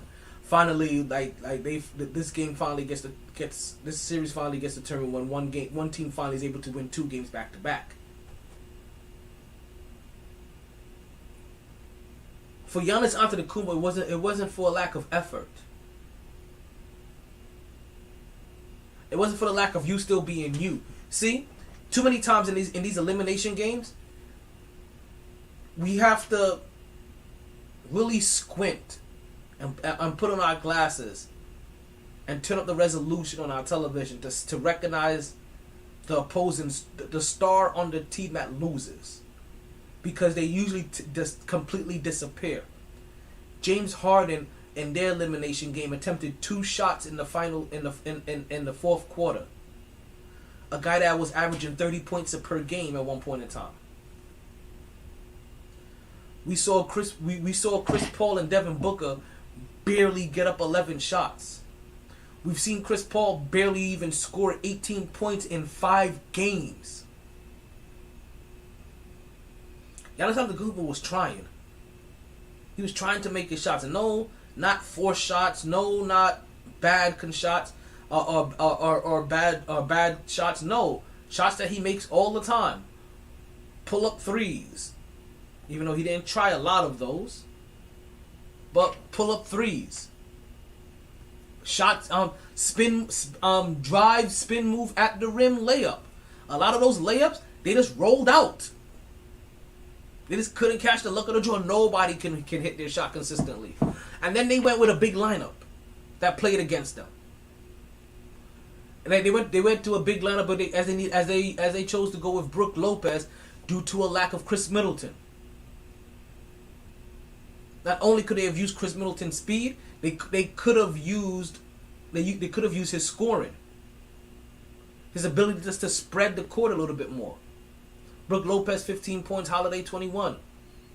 Off the bench, Bobby Porter's Bobby puts up 10. 9 for 21 for Holiday. 21 points.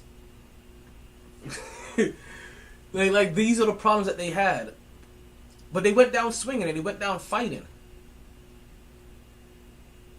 And they went down doing what they do best to get here. See, this is the reason why there's not a lot of hate thrown Joel Embiid's way. Right? Notice there's not a lot of hate being thrown Giannis Antetokounmpo's way. They went out on their sword. They went out swinging.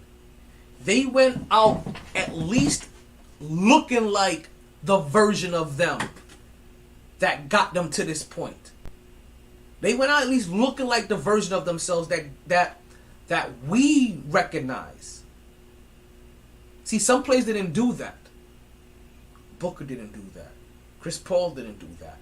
James Harden didn't do that.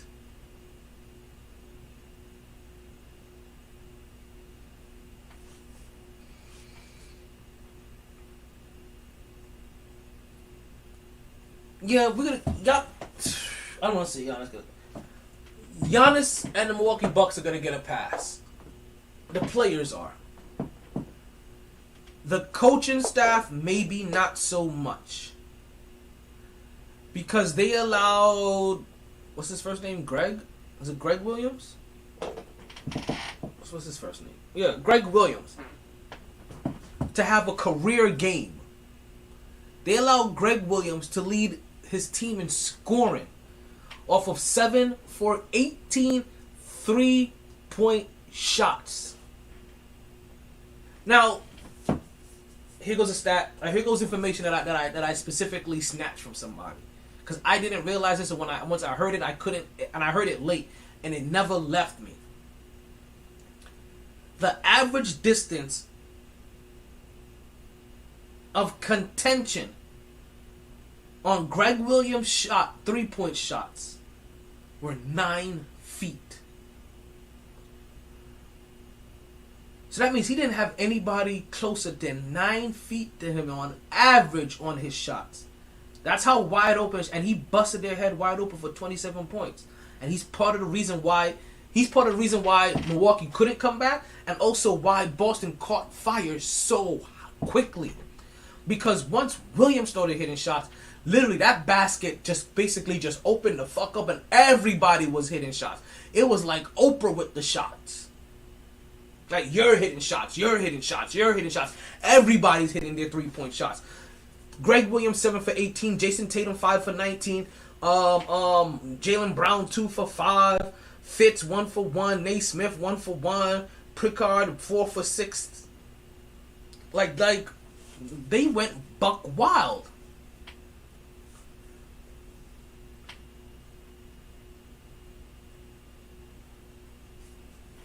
So, and the fact that whole, not just Greg Williams, but that whole team was able to get that many open looks, that's a coaching problem. That's 100% a coaching problem. And that's your coaches not making any the necessary adjustments to go in and continue to put you guys in the right position to win.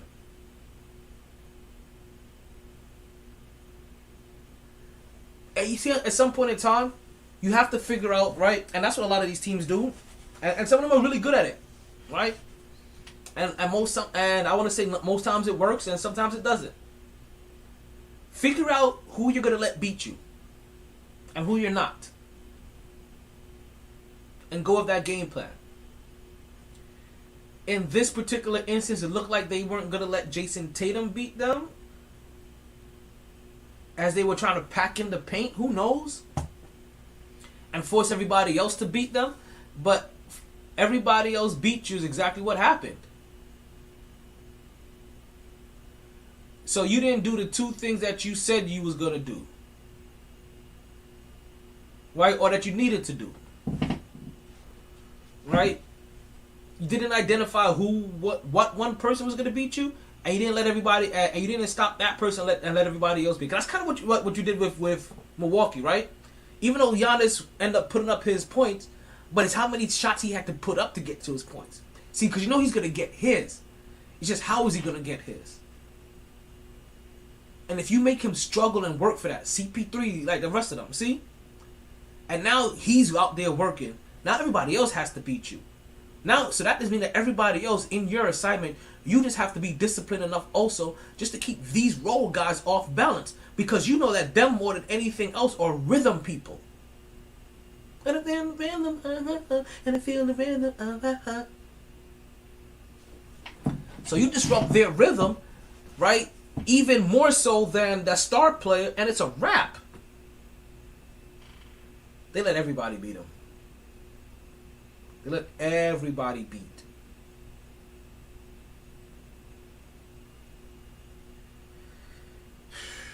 And then after everybody beat, then ESPN chose violence.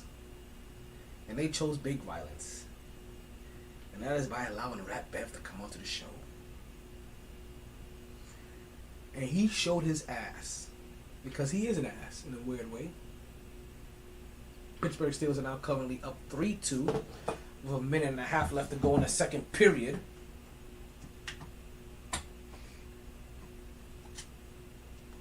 Right? So,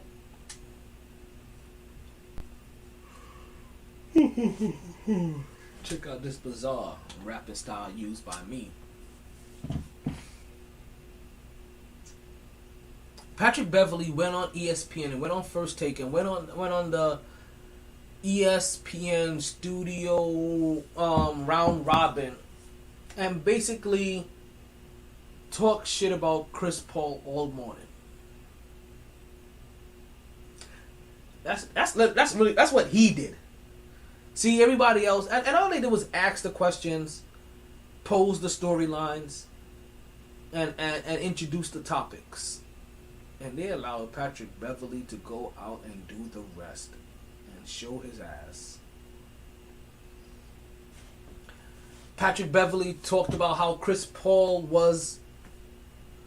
I told you. Well, I think I already mentioned this portion of it. How nobody is fearing Chris Paul, right? Nobody needs to make sure that they're rested up and get extra sleep to go ahead and play against Chris Paul. We've seen smaller guys like Jalen Brunson already post him up, right? But we also heard Patrick Beverley say that Chris Paul is a cone, right? He's a practice cone, that he can't play defense. What does a cone do? It just kind of stands there and there's nothing that you just kind of just dribble around him. These are the things that his peers are saying about him. One of his Patrick Beverley, like I said, we know by now that Patrick Beverley has some kind of issue with CP3. So it's one of those times where when you hear when you're hearing this individual talk, you know that there's some truth into what they're saying. You just got to figure out at what line it's truth and at what line is he going overboard. And it's hate.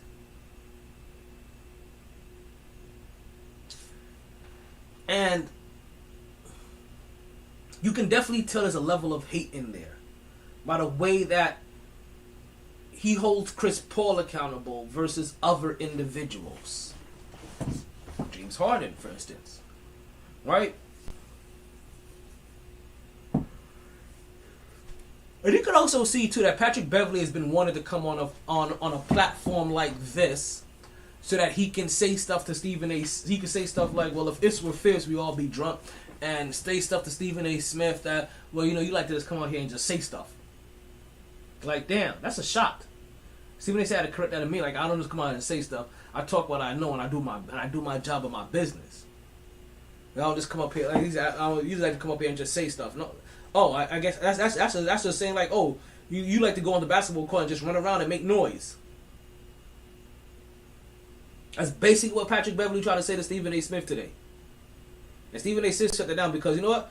Patrick Beverley was on First Take and on ESPN like, oh, I couldn't wait to be here. I've been dying for this. This is a lifelong dream of mine. I can't wait to try to set you niggas straight. And in a weird way, you did automatically feed into the First Take vehicle of dropping a ton of hot takes that people are gonna devour and consume and break down and have branch conversations off of.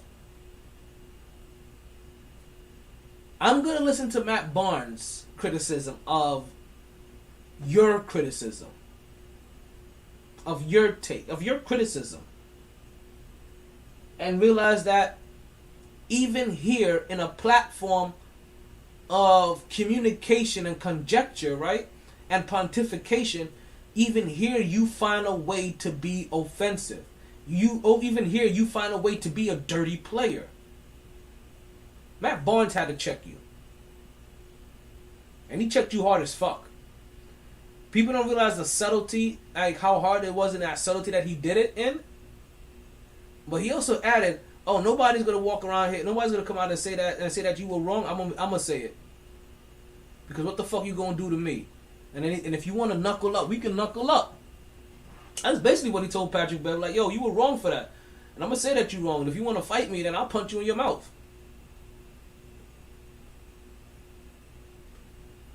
But Patrick Beverley, yo, he had an agenda to get off his chest. And let's be for real here, right? There's something I've had written down for a while. The Suns need a backup point guard.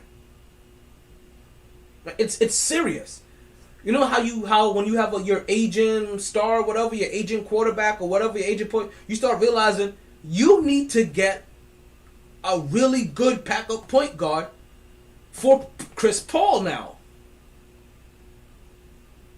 because Chris Paul is wearing out. He's getting run down. And you need somebody that could come into the game and help you not miss a beat. You need another version of Chris Paul. Now I don't know who that is. I'm trying to remember. Where was Ricky Rubio? Was Ricky Rubio in Cleveland? That's where he got injured. They may need another Ricky. They may need Ricky Rubio to come off the bench for Chris Paul.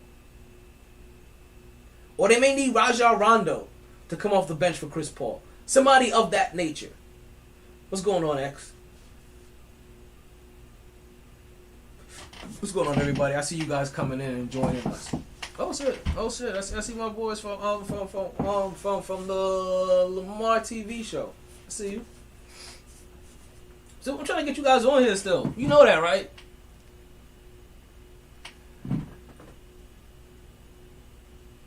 Oh, not Ronjo. Oh, listen, we're talking about. No, listen, it's funny, right? That's why I did that on purpose for a segue. But the Phoenix Suns, if they're gonna keep Chris Paul, they need a backup point guard. They have to get a backup point guard. Chris Paul alone is not cutting it. Now I don't know if you need exactly Ricky Rubio or you need exactly Rajon Rondo, but you need somebody in that caliber. You need somebody that can control the offense that same way, but also somebody that isn't going to require all those minutes. But also somebody that you know when it comes to that winning time is the time that they thrive the most, or they like that limelight. Now we know it's not going to be Rajon Rondo. As Rajon Rondo currently right now, I don't know if you guys have heard, but he is right now. I don't know what part of the chase that he is in. So I'm gonna say that he's in a chase. He's not physically in a chase.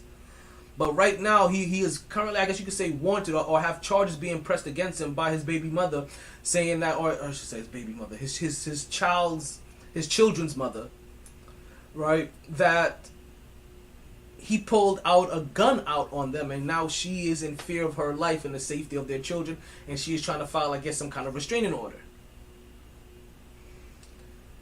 And it's weird, right? You know how you don't want to judge a situation before you hear all the details? But don't Rajon Rondo seem like the kind of person that will pull a gun out on somebody? Like, not for nothing, I also feel like he don't? Okay, maybe I'm tripping. Like, I feel like Rajon Rondo is the kind of person that would. Like, especially if he's with his baby mother that he's been with since he was a child. Like, I feel like they may still have some, they both may still have some hood tendencies, and she may push him to the brink, and he may do some shit, and maybe he pulls out a gun. Now, I'm not saying that he will. I'm just saying I feel like he has some of those tendencies in him. I'm not saying that he did it. It's a lot of shit to come out. I just feel like he's one of those guys that possibly has. Maybe the media overblows up things. They could blow up things as well too. But they haven't even come up with anything yet. They just said that it was so far. All I've seen so far are just that they basically got allegation and restraining order for a possibly pulled weapon out on her. And like I said, he also could have a baby. He also could have a mother of children. Also could be a bold-faced liar. We've definitely been seeing women in the media and in courtrooms currently lying on their male counterparts because, you know, women are able to use that sympathy factor a lot of times to be able to manipulate situations to get, to get what they want. So who knows what side this is playing? But more importantly, the Phoenix Suns need a backup point guard. If the Phoenix Suns plan on progressing and getting back to at least this point next year, and I know this is not where they're trying to get back to. They're trying to get back to that NBA championship. They're trying to get back to the NBA finals, I should say. They have to get another point guard. If they don't get another point guard, then they're basically gonna be doing the insanity shit, where you're repeating the same actions and trying to get a different result out of it. Chris Paul isn't going to get better. Chris Paul isn't going to get faster. He isn't going to get younger. He isn't going to get more cardio. He isn't going to get more stamina. However many ways you want to keep naming this. We're not all of a sudden, turn back the hands of time kind of shit. Nope. It's not happening. What about a rookie point guard that can handle the pressure? That may not be good enough for what they need now. A rookie point guard may not have enough. And you know what though? Maybe they could. Because a rookie point guard may not. You don't have to put enough pressure on a rookie point guard. They just have to be good enough to just to help lighten that load. But it's a hell of a load to lighten. And I don't know if you want to have a complete neophyte in that position. I would still rather have at least have my guard at least 3 years on him. If I have to put somebody in that position for the high demand that you're gonna have in Phoenix. Well, a rookie point guard may get them back in a couple years, but is Chris Paul gonna be here in a couple years? See, we're trying to figure out if Chris Paul can get a championship, because ultimately isn't that basically what the is basically what's kind of being inferred here, right? It's basically what can Phoenix do to get Chris Paul a championship before Chris Paul leaves. That's kind of what was being low key spoken about without it actually being said, right? As we're talking about what Phoenix can do, it's not really about what Phoenix can do to win, because we just, like you said, you could add a rookie point guard that develops in the next 3 years. You know, Devin Booker is 3 years older, DeAndre Ayton is 3 years older. This team's a little bit more wiser. Now they're the veteran team. Going through this, and they know what to do, and it pushes through with that little spark from that point guard in the 3 years. But where's Chris Paul in 3 years? I'm thinking about more like next year.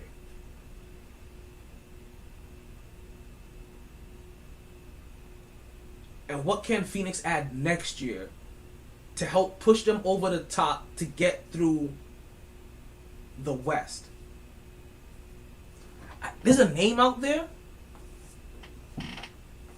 right? Like there's a name out there. And he's not a point guard. He's definitely not a point guard. But he's still a name that we've been paying attention to since the trade deadline. And as more and more teams get eliminated, as more teams You have failed this city. and continue to come up short, right? It starts bringing this name back into the picture for almost every team, because you start wondering, there's not a team out there that couldn't need him or couldn't use him. It's all about who can afford him and what can they give up where they're not dismantling what is the championship portions of their team to get him. And they probably don't have to do any of that unless you're talking about making salary cap fit. And that is still one wild card in Bradley Beal. Bradley Beal is still out there lingering. And now when you start looking at it, you're like, okay, there are teams out here. If you insert Bradley Beal, is that enough? Can you deal with an older Chris Paul if now your one and your two option is Bradley Beal and Devin Booker, and Chris Paul is now your third option? Fourth option if you develop DeAndre Ayton better.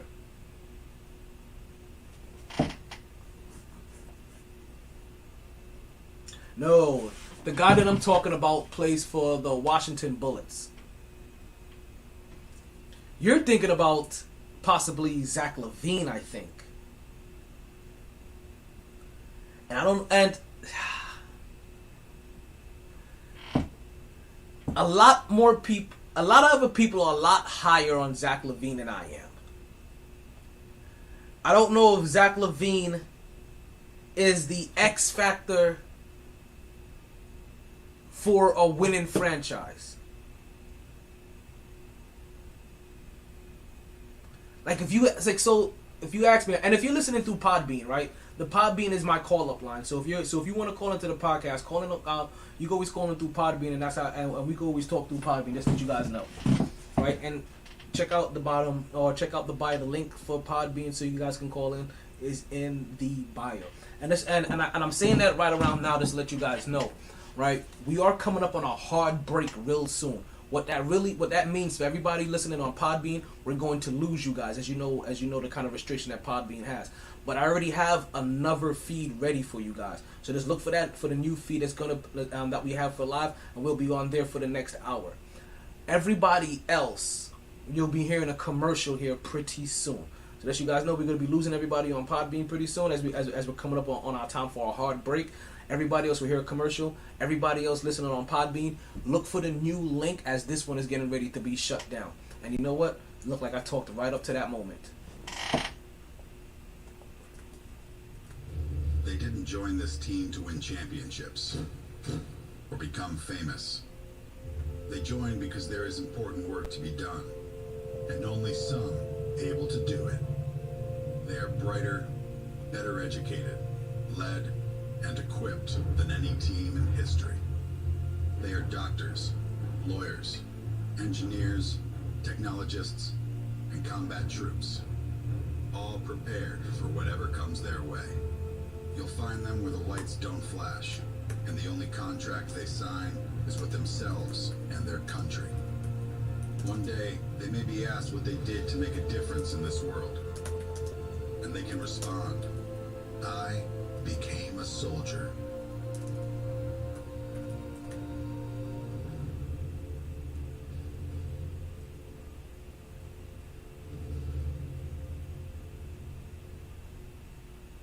Alright, we're the MyT Sports Podcast. I'm still your host, Untitled. If you are still listening, I want to thank you guys however you're listening, whether you're listening live or you're listening to the re-air. I do appreciate whichever method you continue to listen. Allow me to drop some flavor in your ear. Now, we are back here as we were talking about what, as the Phoenix Suns are now out of the playoffs, right? Oh shit. What can they possibly do now? What do they need to get themselves back right? What can they add to their team to get themselves over the hump, right? Because that's what it is basically at this point in time, right? It's more of anything a hump now that they have to get themselves over. They made it to the finals last year. They fell short of the of the Western Conference Championship round this year, and they got to find a way to get back next year. As we hear, nobody is scared of Phoenix. Right, we heard this earlier today on First Take on ESPN. Nobody, allegedly, right? Nobody is scared of Phoenix. Everybody wants them. And when asked if Karl Anthony Towns wanted them, I found that was, and you know it's bad because we talk about Minnesota a lot here on this podcast. I feel like, right? Between Karl Anthony Towns and Anthony Edwards, and we've done some bullshit military psychoanalysis on these guys, and we've come very quickly to realize that Anthony Edwards is that dude and Karl Anthony Towns is not, and we realize that who now is the true leader and face of that team. So when the question was presented of who wanted Phoenix, if Karl Anthony Towns wanted Phoenix, that question was very quickly averted, that question was very quickly averted, and it was said that Anthony Edwards wanted Phoenix. That lets you know who that locker room leader is. That lets you know who that dog is in that locker room. That lets you guys know who's the one out there over there talking about, yo, big dog pitbull style. It's my time now. You guys got fat out there while we all starve to death. I want in.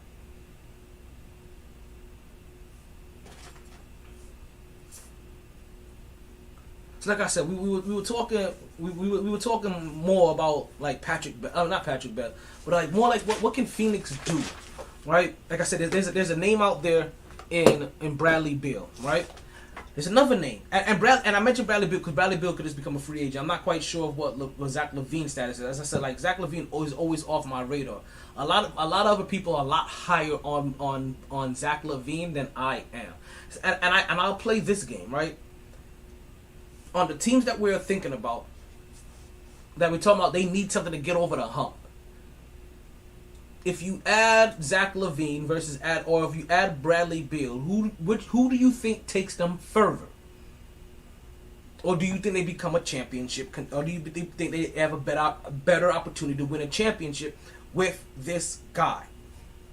Now, there's a few teams where they probably, if you add either one to this team, right, because that team is just so good, right? They don't have a real problem getting over the hump that we can see yet, right?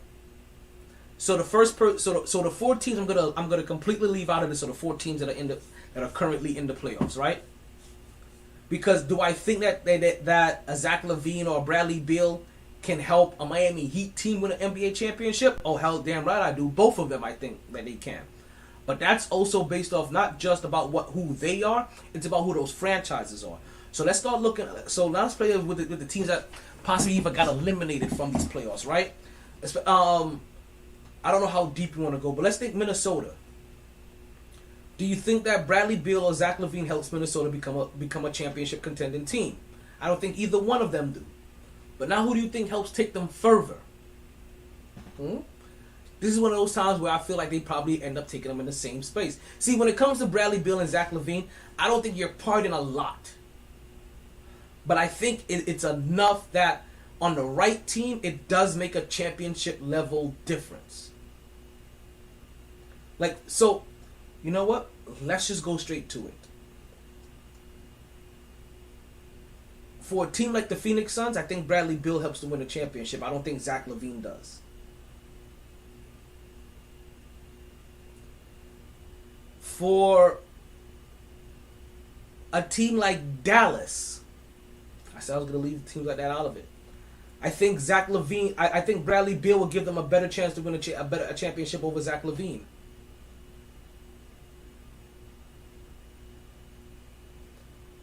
On a team like Philly, I think Bradley Beal is a better option to win a championship and to take them further than Zach LaVine. On a team like Milwaukee, I think Bradley Beal is just a better option.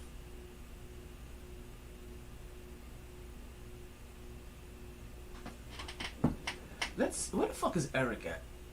Let me see if I can text him real quick. You know what? This is my fault. I should have texted Gonzo.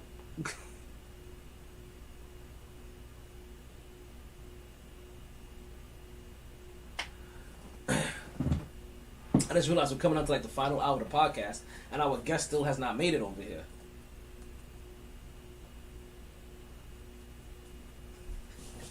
It's okay. This is my fault. I did not confirm with our guest earlier today, and that's something I have to do.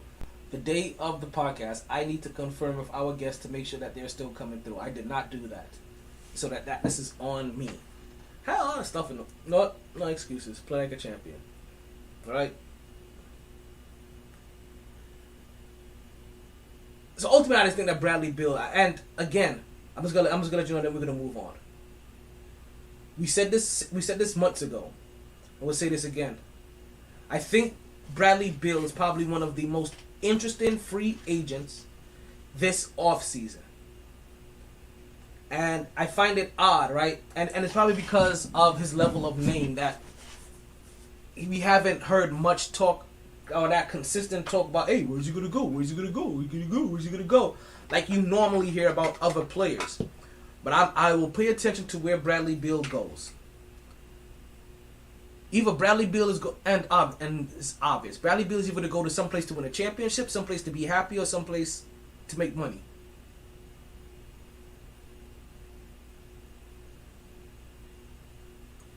A small part of me still wants him on the Knicks.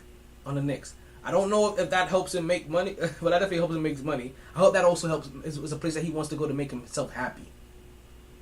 Because it's probably not going to help you win a chip. Not quite yet. RJ Barrett is coming up and emerging.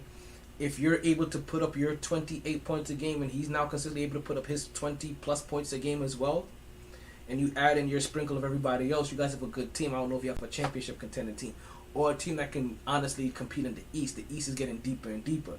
Part of the reason why we find it hard for Phoenix, like Bradley Beal, like the Rat said, the West is going to get tougher. And if a guy like Bradley Beal goes to any one of these teams in the West that's not Phoenix, it has become a little bit harder for Phoenix to have to go through. Remember, Phoenix is also still in a division that hosts the Golden State Warriors, the LA Clippers, and the LA Clippers and the LA Lakers. Let's not forget about that. Let's not forget about you never really know what kind of team you're going to get with the Lakers as long as they have LeBron James. Let's not forget that we're waiting for Kawhi Leonard and Paul George to be reunited back healthy. and then it's the Golden State Warriors.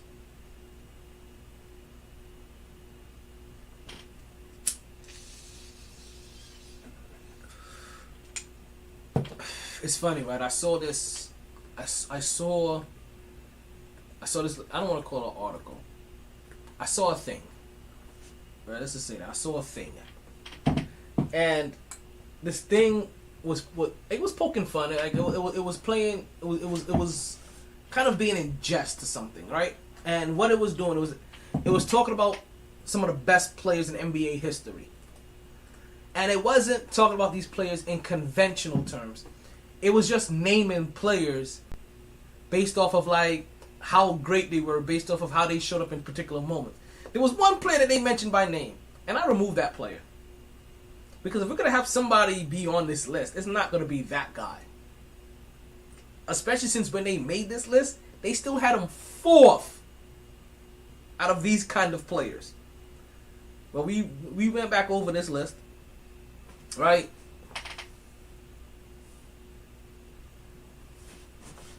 We went through our own 10 players, right? We extended it from 10 to we extended it from 10 to 5. I mean, extended it from 5 to 10. And we added some, and we got some more players in it. And we also took out a couple players, right? So let's go ahead and get our list, right? So the top 10 NBA the best players in NBA history. Number 10, Stephen Curry. I don't know if this is going to be... I haven't made up my mind if I wanted that to be regular season Stephen Curry or just Stephen Curry, period. But Stephen Curry.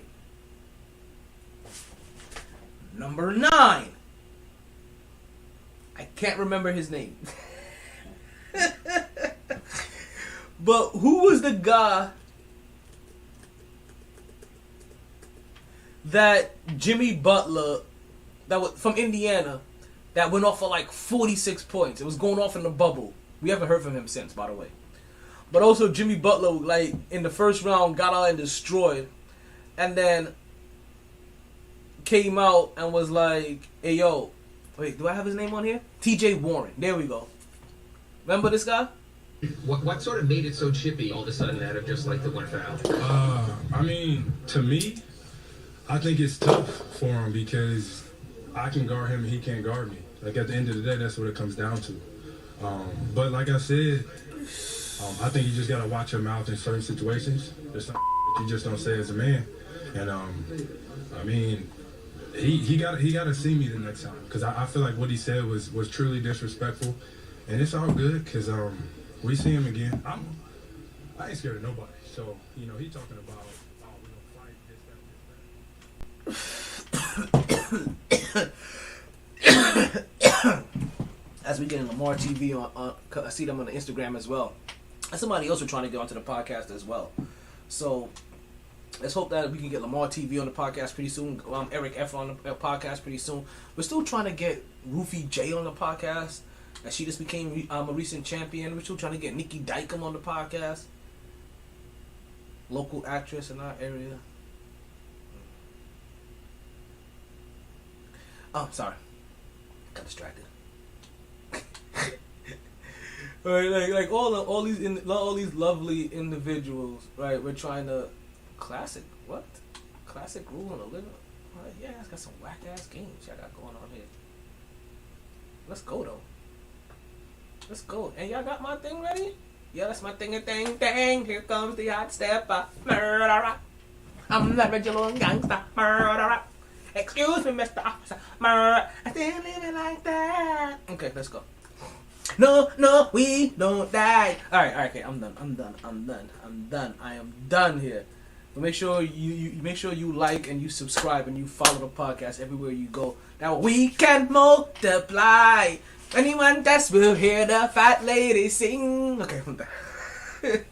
So act like you guys know, and you make sure that you definitely hit that little subscribe button so you can hear that little bing bong every time that we go live. Alright, act like Bo don't know. Because if you don't, I'm gonna go, uh-oh, ding a ding ding. Alright, so top 10. Alright, can I get a little music for this one?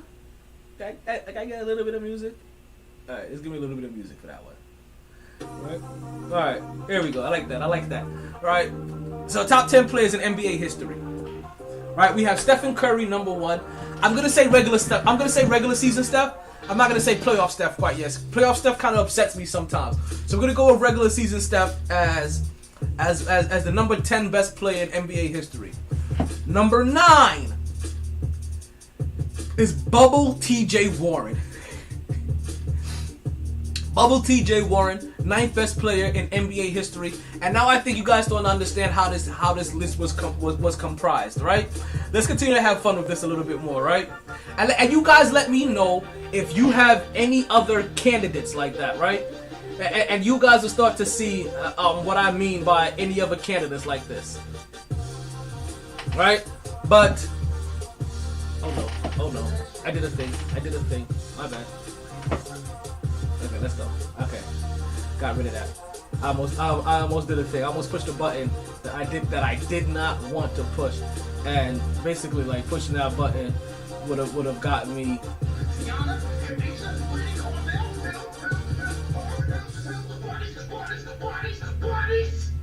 I gotta get that end portion. Just right there, you're like, yo, he was beasted on them cats. Bodies. I also gotta watch Snowfall. Right, I really do. Like, I haven't seen that yet, but I just got a reason to watch it. Alright, so let's get into now the number 8 NBA player of all best player in NBA history, and that is one Kobe Bean Bryant. Yes, folks, Kobe Bean Bryant comes in at number 8 as the 8th best player in NBA history. After him now, or ahead of him, right? Number 7 is Hoodie Mello. Yes, folks, don't at me, okay? But Hoodie Mello is the next one. Is the next individual that we have on this list, right? So Hoodie Mello comes in at number 6. Alrighty. Now, number 6? No. 10, 9, 8, 7. Number 7. Hoodie Mello. Okay. Now, next. Number 6. And I probably, you know what? Yeah, number 6. We'll play along. I really don't feel like putting this person ahead of this person. I really don't. So I'm switching it up on the. We're gonna leave it the same. I told you I had to add. I had to delete. You guys are here. Number 6.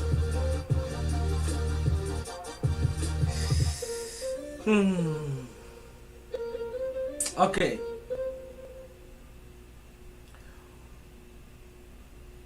We're gonna move some things around. Number 6, Ben Simmons in practice.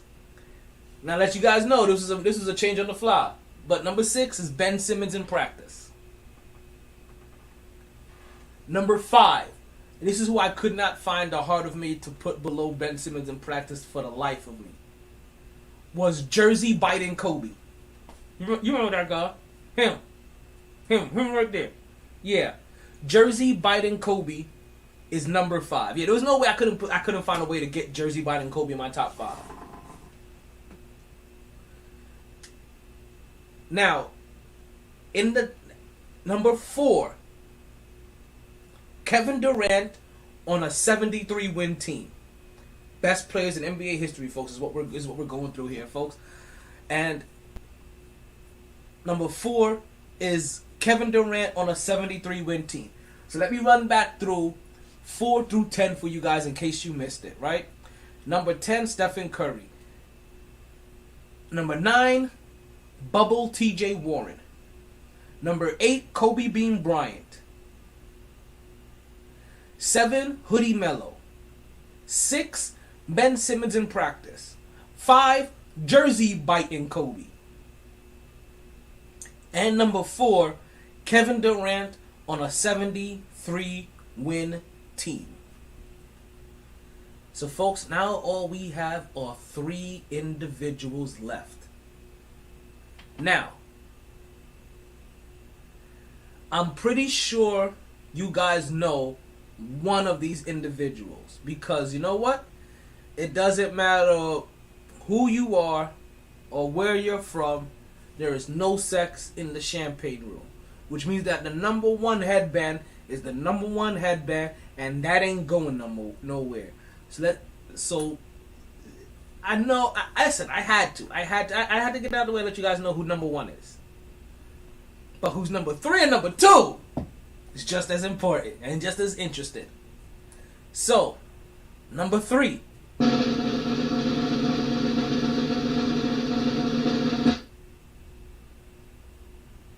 Down 0-2 Kawhi Leonard. Yes, folks, you remember how many crying face memes that boy generated? Down 0-2 Kawhi Leonard comes in at number 3. At number 2.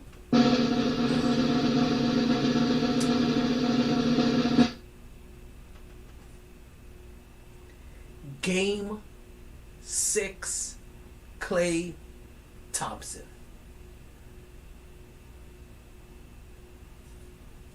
Yep, folks, that's number 6. And number 1,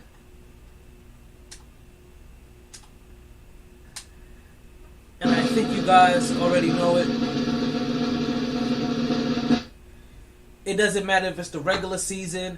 It wouldn't have mattered if he was in the bubble. It wouldn't have mattered if he had a hoodie on. It wouldn't have mattered if he was biting his jersey. It wouldn't have mattered if he was in practice. It wouldn't have mattered if he was on a 73-win team. He created his own 72-win team and didn't need to go hire an assassin. You understand? It didn't matter if he was down 0-2. It didn't matter if it was game 6.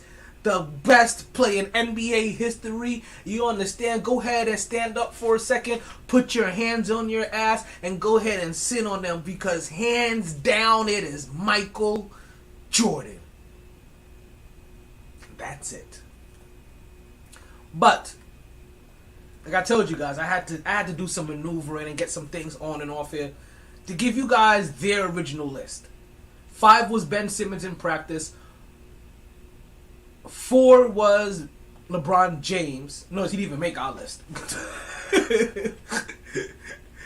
Cause like, yo, man, that's what got me vexed, right? So the original list was 5 Ben Simmons, 4 LeBron James, 3 Kevin Durant on a 73-win team, 2 down 0-2 Kawhi Leonard, and number 1 Game 6 Kawhi Leonard. So basically, you could tell which era this person has watched basketball in. They have not seen a basketball game without LeBron James.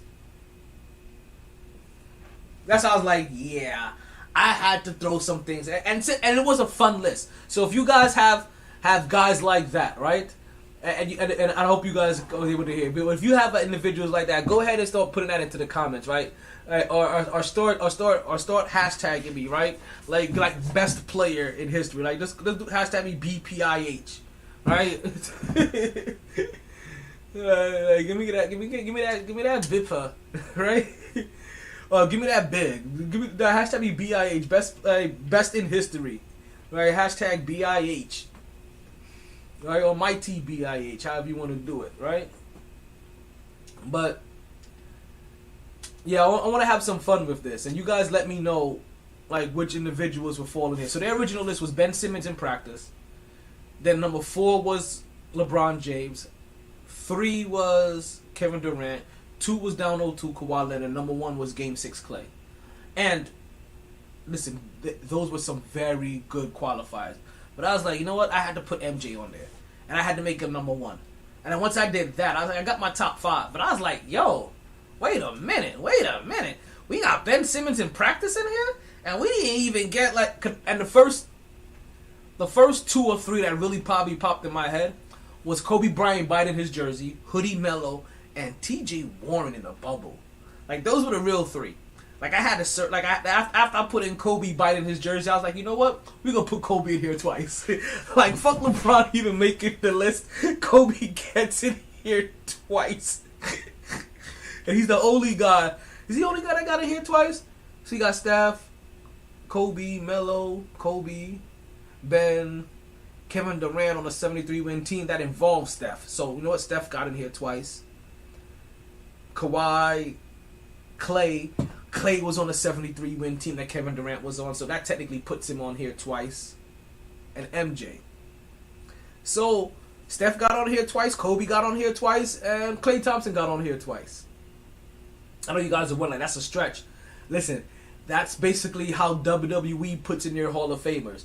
Like, first you get in as an individual. Oh, shit, Ric Flair, Hall of Famer, right? Oh, shit, Ric Flair, 2-time Hall of Famer because of the 4 Horsemen. Oh, shit, Ric Flair, 3-time Hall of Famer because of what he did with Legacy. like, you know what I mean? Like, that's how you're going to get those. Like, so that's how I'm doing those qualifications. How much time we have left in the podcast? We have just about like 30 minutes left here in the podcast. Is there anything that I really wanted to get into before we really got into anything? Oh, you know what? There's a couple of things I wanted to get into, right? There's a couple of things I wanted to get into before we get into our last topic of the day. The first one of them. Something that I actually kind of forgot about, and I'm glad I took the opportunity to go back and look. But hey, ladies, where the ladies at? Where the ladies at? Where the ladies at? More importantly, where the fuck is Brittany Griner at? Right, as you guys may or may not know, this game is now tied in Pittsburgh, New York, and in New York, 3-3. They're in overtime right now. Oh goodness, I don't know why I'm nervous, and I've seen this already. My bad. I'm over here fucking up with the Monopoly people. My bad. I'm doing a podcast. If you guys are here on the Monopoly board, go to my website, mytsports.net. You see the name in there. The name is my website. Go ahead and follow. You'll be able to listen to the podcast. or listen anywhere else I listen to. You can listen to podcasts. That way. If you're trying to catch me live, that's where you go to right now. And you can hear me live with everybody else that's catching this live. YouTube as well, MyT Sports Podcast, and everything else. Ooh, got Broadwalk. You lucky son of a bitch, you. You got my shit. Why will you play games with me? But back to what I was saying, right? Let's do this again. hey, ladies. Where the ladies at? Where the ladies at? Where the ladies at? More importantly, where Brittany Griner at? As you guys know, we are going on to about like day 90 now, I think, if I'm not mistaken. Right around day 90. It's officially been just about like 3 months now since Brittany Griner has been held hostage by the Russian government under false allegations, or who knows what kind of allegation, but we call them false allegations of having weed cartridges in her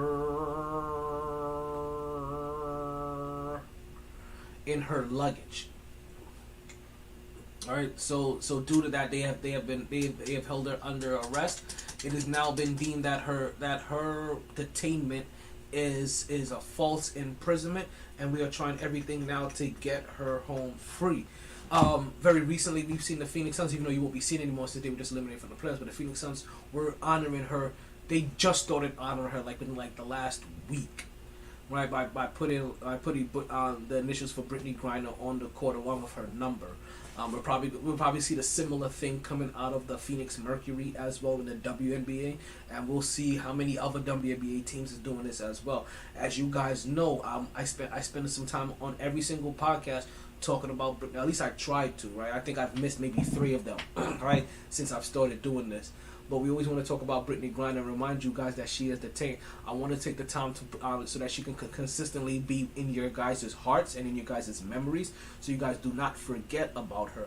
Brittany Griner is the kind of superstar on a level of Kevin Garnett. Imagine if Kevin Garnett would have gone missing in his prime, the kind of things that how we'd be talking about it every day. Actually, let's just imagine if Chris Paul suddenly popped up in my life. She has a deeper resume than him, right? So imagine if he suddenly came up missing or was detained, Mr. State Farm, right, and was being held hostage. Ooh, I hate this property. I hate paying taxes. Right? Imagine if that was if that was Chris Paul, how we would have heard about this every single day. Well, that's the kind of thing I try to make sure that we do here on the podcast, so that we constantly remind you every day about her entertainment, since it isn't being done every day on all of the national media networks that would have covered other male superstars and other male counterparts with a lot, or would have given them a lot more coverage. So we give her that respectfully here. But also, what we like to do, also not just to make sure you keep her in your thoughts, but also try to keep her in your prayers as well. You know what I mean? That is also the other side of it as well. We don't want her to think that she's been forgotten about. We also want you guys to keep her in our thoughts and prayers, as we really just want her to come home and come home safe. And as a friendly reminder of Brittany Yvette Griner, the 6'9" center, right? She's the third woman in WNBA history to ever dunk a ball. She's a champion, a 7-time All-Star, 2-time scoring champion, which people forget about a lot of times because she's an 8-time block leader, right? She's a 3-time first team.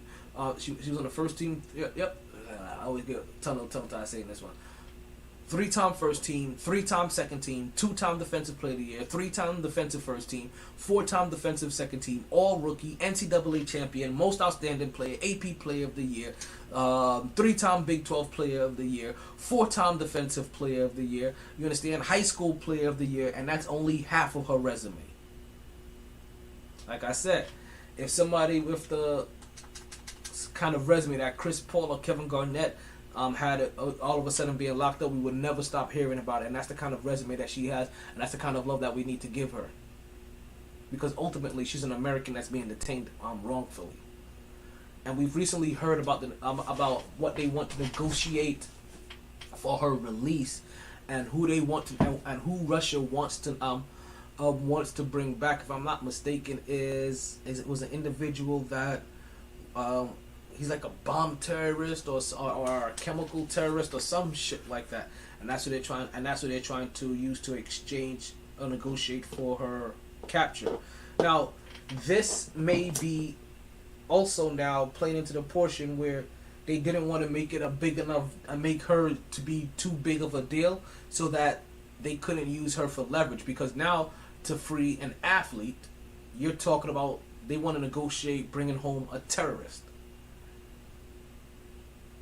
See, before we was exchanging soldiers for soldiers. Now they're talking about, this guy isn't a soldier, but he means a lot to you. This person isn't a soldier, they mean a lot to us. Let's go ahead and exchange these two people. But I will say this: we don't negotiate with terrorism. So if the thing is, hey, we have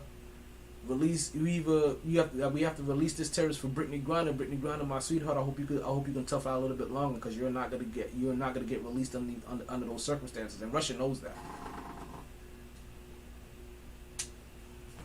And the fact that that even got leaked, that was what was on the negotiation table, like, it's kind of bad, because we all know that ultimately that means that's the downfall for Brittany, because that's gonna be what's not gonna get her home sooner.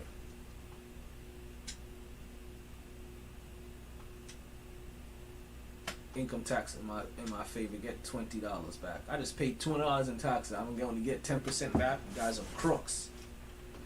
Alrighty, let's get into something else that may or may not be fun here, right? And that is going to be a little win-loss, win-loss, win-win, loss-loss, loss, win-win-win exercise, right? And the reason for this exercise is because, as you guys told, we're gonna end the podcast probably talking about this, right? And that is that the NFL has released their schedules, right? And the portion of the schedule that tells you exactly who you're playing and exactly which portion of the week. Because for a good portion of the off season, we've already had an idea, right?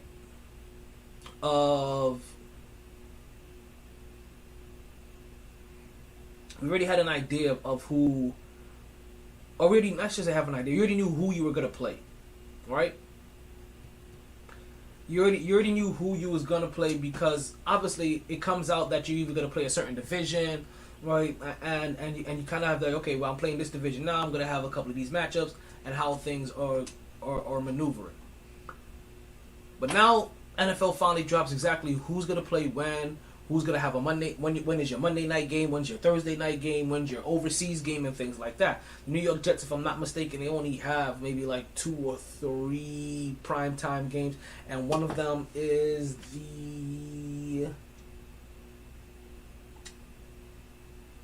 a Thursday night game. So that doesn't really count much because everybody has to get a Thursday night game. You don't have to be real special for one of those.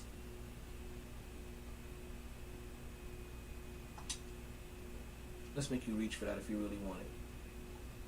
Okay, good.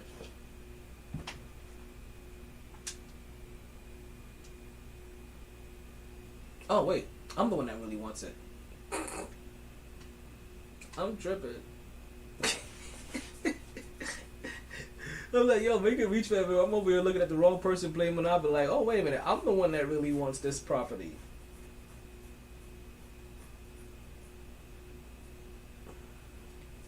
Please say you landed on me so I can get some of my money back that I just spent. Good. Yeah, who's playing Monopoly over here on the Xbox while I'm doing a podcast? Like, I know I'm crazy, insane, deranged. Now I'm hoping I can get around and land on my property again. Ooh, doubles. What do we have here?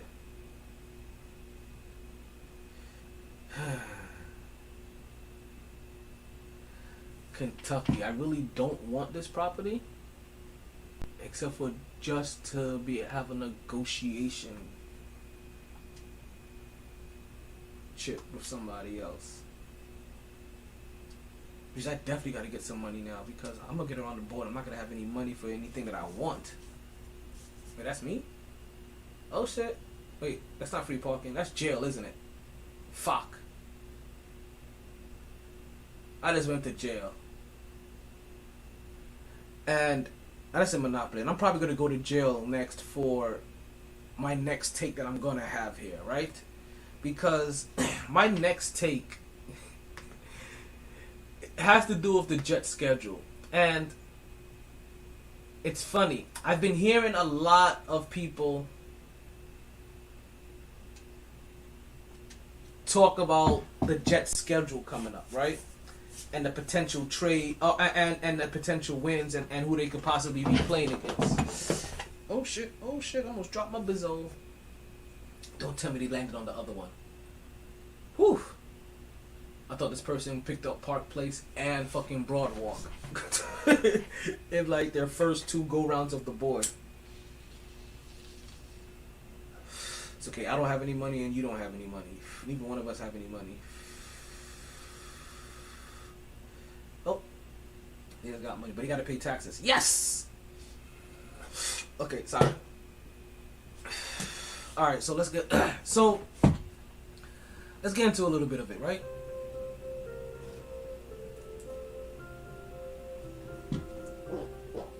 Alright, so they've been going back and forth now, doing a bunch of predictions for the Jets schedule, and I've heard a lot of opinions.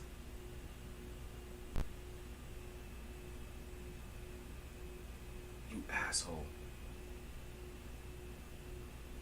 Somebody just bought the property I wanted. Okay, this shit just got fun now.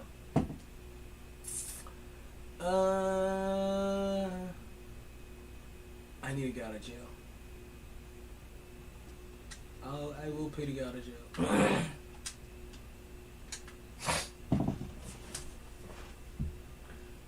So, I've heard some opinions. And one of the opinions I heard were that the Jets could possibly win 10 games. I almost called into the radio station to drag that motherfucker through the mud. Right? And I'm glad that I didn't.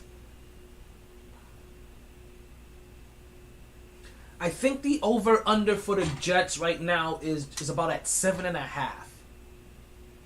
And I know initially at one point in time, I only thought the Jets were probably going to win like 6 games. I am no longer under that same belief. Is that the last one for sale? Yo, we are going to be beefing for some properties.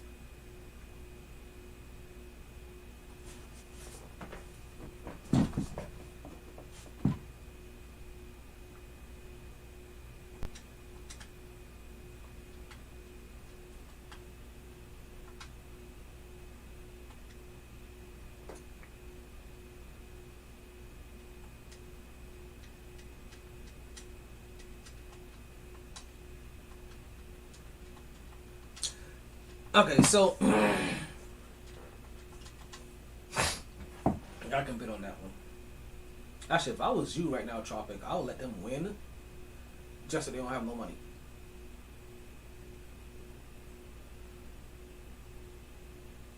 Let them win it now. You're gonna have $4 left. Or like $14. Let them win. You tripping. I would have let them win already. See? Exactly. Like if I was Queen, like if I was you, Tropic, I would have let them win a while ago. They would have had like $20 left to their name.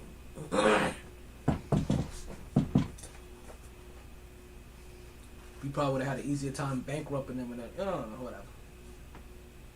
Can y'all hear me? I hope y'all can't. Oh no, wait. Is that? Oh, it is it. Somebody already owns it. Okay. Woo. That was close. I mean, y'all made it nervous. Alrighty. So back to what I was saying, right? Let's get back. I know you guys are saying like, yo, this guy gets so sidetracked. It's not even fucking funny. But yo, if you could just stay on top of me, yo, my dog, I got you. We got time. We got like 20 minutes left in the podcast. We got time. Cállate, te quedamos. Right? Is that me? That's not me. We all own it. We all own one railroad. Look at that. That's crazy. So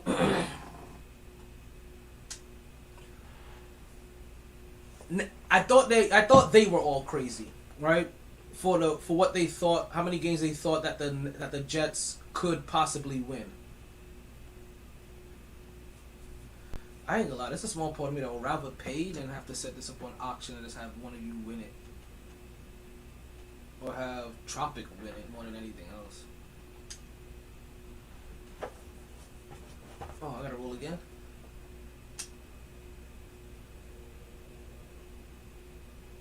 Yo, they sent me back to jail. Oh, I just paid to get out of jail.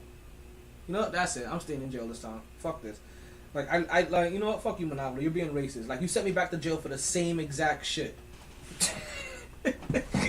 I'm through here. Oh man. Alrighty. I just received a little fucking sneak peek from God's love. Appreciate that. So I went down the list myself, as you guys know I always do, and I was actually surprised at the numbers I came up with as well. Ooh. Oh no, this isn't my board. Keep forgetting this isn't my board. If that was my board, then yeah, you would have banked a while ago. So I started going down the list, and I started trying to do the win-loss game. You'll be surprised what I came up with. Now, you know I'm a realist, right? So if I think that we can win a certain amount of games, I probably usually... So I kind of break it down by this. There's games I think that we should definitely win, and there's games that are kind of iffy, right?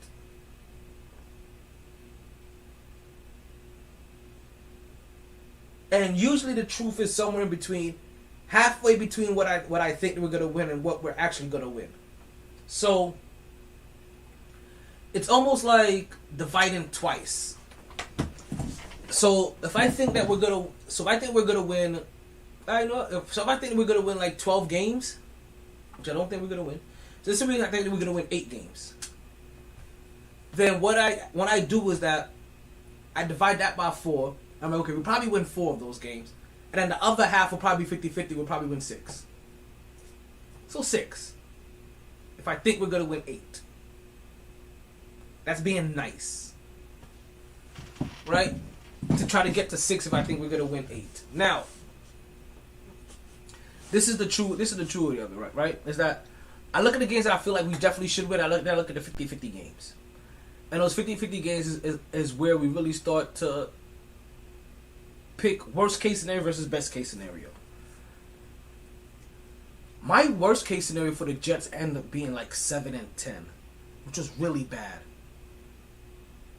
Could that just mean like I'm just getting my hopes up this season?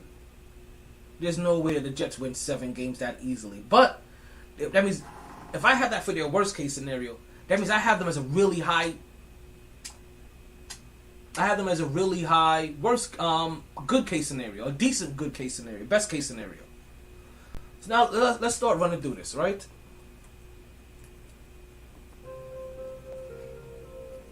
Week 1 we had the Baltimore Ravens, right? I have that down as a loss. That's 0-1.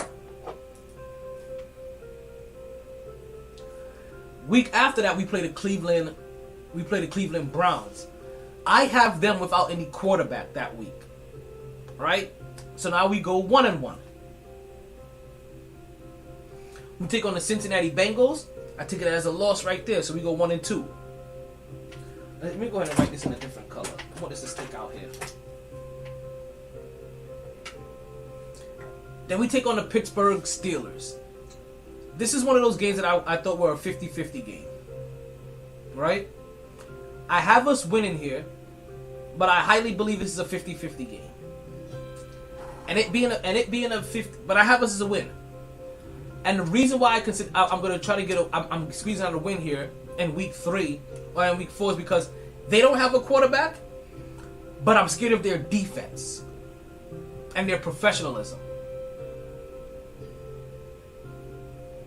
That is the thing that scares me about this team.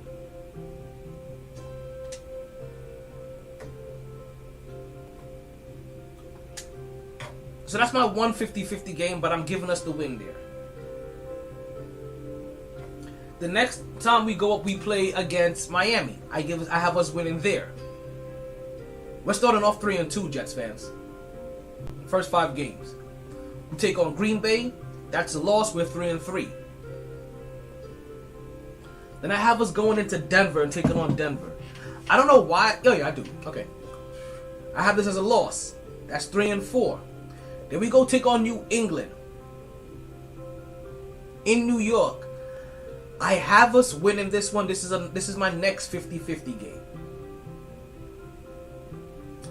This is my third 50-50 game, actually. After Cleveland, Pittsburgh, and now this one. I don't really like to put Cleveland so much as that 50-50 game, but I'll give them enough respect due to the defense. Like, they could run and bludgeon us to fucking death, possibly. Hopefully they can't. But I have us beating New England. That's 4-4. Have us losing against Buffalo the next week. That's 4-5. And we go into the bye week 1 game under 500. To be honest with you, Jets fans, if we're 3-6 or 4-5 at the bye week, I'm actually pretty happy. I know it sounds weird as fuck, but if at the bye week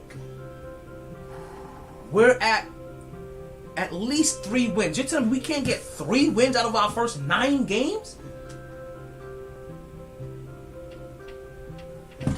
So if we can squeeze out 3 wins right there, I am pretty fucking happy. Right? I'm pretty fucking stoked. Because the back half of the season gets considerably easier. We come out the bye, we take it out New England, we're gonna lose there. Right? So I have us now at 4-6. Depending on how this is, we could be 3-7. Right? But I have us at 4-6. Then we go take on Chicago. I have us beating Chicago. We're back to 5-6.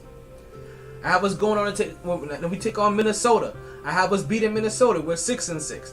I have us going up to Buffalo and losing to Buffalo again and having Buffalo sweep us for the year. We're 6-7. But then we beat Detroit. We're 7-7. And for the second time this year, or for the fourth time this year, at 3-3, 4-4, 6-6, 7-7, right? We're right back at 500. Haven't been able to break 500 yet all season, right? Like we've teetered there and then we lost, and then we got right there and we lost. We got right there and we lost. But then week 16 we go take on Jacksonville after we're tied 7-7. That is the first time for the week the New York Knicks have a 500 record.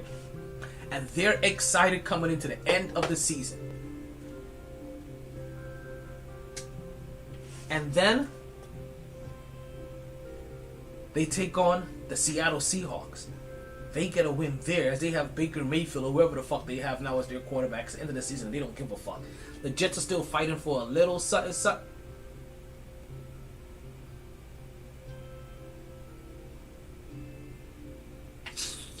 Yo, I'm so mad I'm about to lose fucking Park Place in a goddamn auction. Fuck that. Let's just put the price up immediately.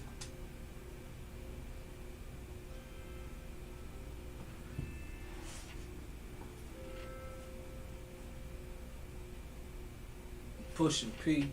I'm pushing P. Alrighty. So now the Knicks, I mean not the Knicks, but now the Jets are on a 3-game winning streak after beating Seattle. You guys are really gonna do this?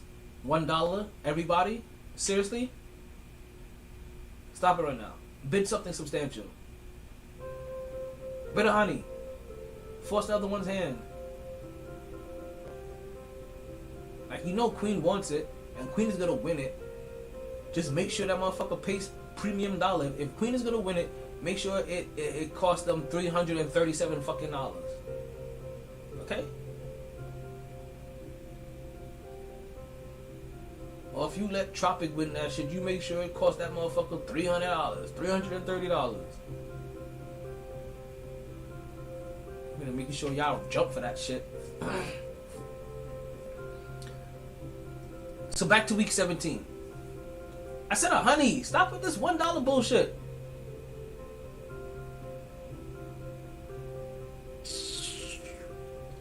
I'm gonna be done with the podcast before they finish bidding on Park Place, and we have 12 minutes left in the podcast. So this is why I can't go be at this auction, because I'm like, I would have been over there like, yo, I would have dropped 10 and dropped 100. I'm like, yo, we gonna get up to this, up until our final sale price pretty quickly.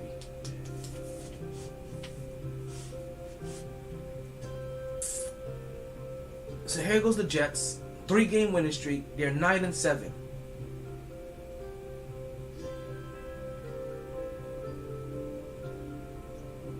And their very last game is at Miami, with shit on the line. Hopefully I'm at that game and I get to watch the Jets get a victory and go 10-7.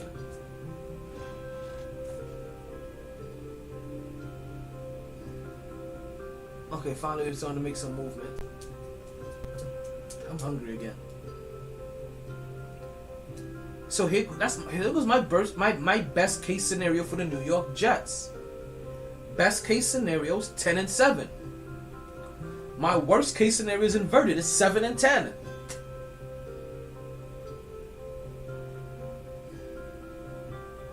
Somewhere in between there is the truth.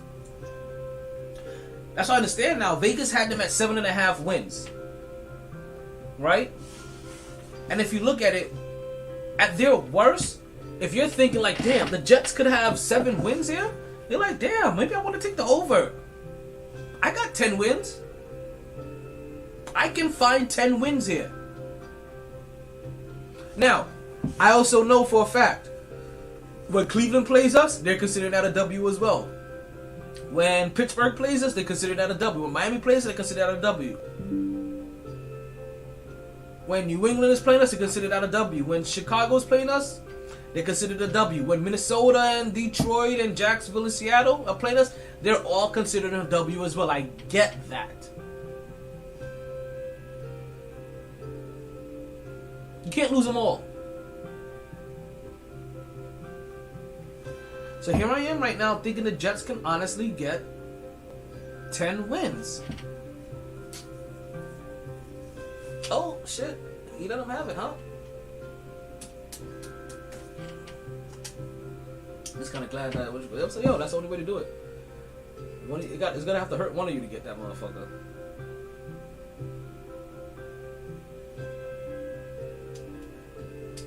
I gotta hopefully I get lucky and get the Roach Motel. Shit. So now, when I'm hearing about these individuals that wanted to go get high, good. Now when I hear about these individuals that thought that the Jets could get 10 wins, I see it now. I can fully see it now. There are some iffy games. I have at least 3 50-50 games, right? So that's where my thing now comes all the way back down to 7. Should probably come down lower than that. I think the way they actually get my numbers, that if I think they should win 7, they're probably going to win like probably half of that. So it's probably like, I'm probably thinking like more like 3.5, right? And then, what did I say? We have 3 50-50 games. So that puts us at 3 now other possible wins. So that puts it like about 6.5. But really, it's more like 3.5 plus 1.5 that I am guaranteeing 5 wins. So that's what I can guarantee, right? So I guess worst case scenario is 5 wins, right?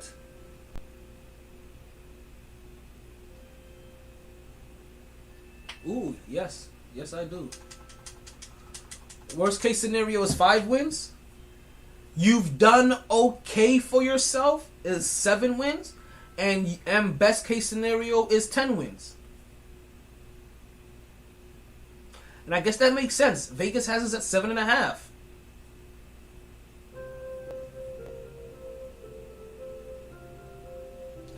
And I can honestly see that somewhere between 5 and 10 wins is the Jets' number. 15, 7.5, yeah. So I had to redo my evaluation. I forgot. It's been so long since I've done my own numbers that I actually kind of forgot how I used to come up with my numbers. But that's how I do get my numbers. I count everything that I think is a guaranteed win first, and then I have all my iffy wins. If I think it's a guaranteed win, you're probably only going to win about half of those. Take my guaranteed win number, cut that in half. Take my iffy win numbers, cut that in half, and add those two together, and there goes my numbers. Which really isn't that far off. Well, I guess it is kind of far off. Right? And then it's a little, and it makes it a little bit different than the number that you get this property.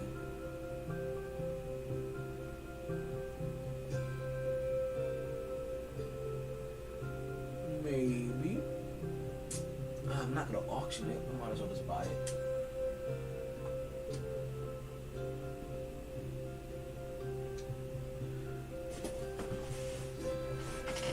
So,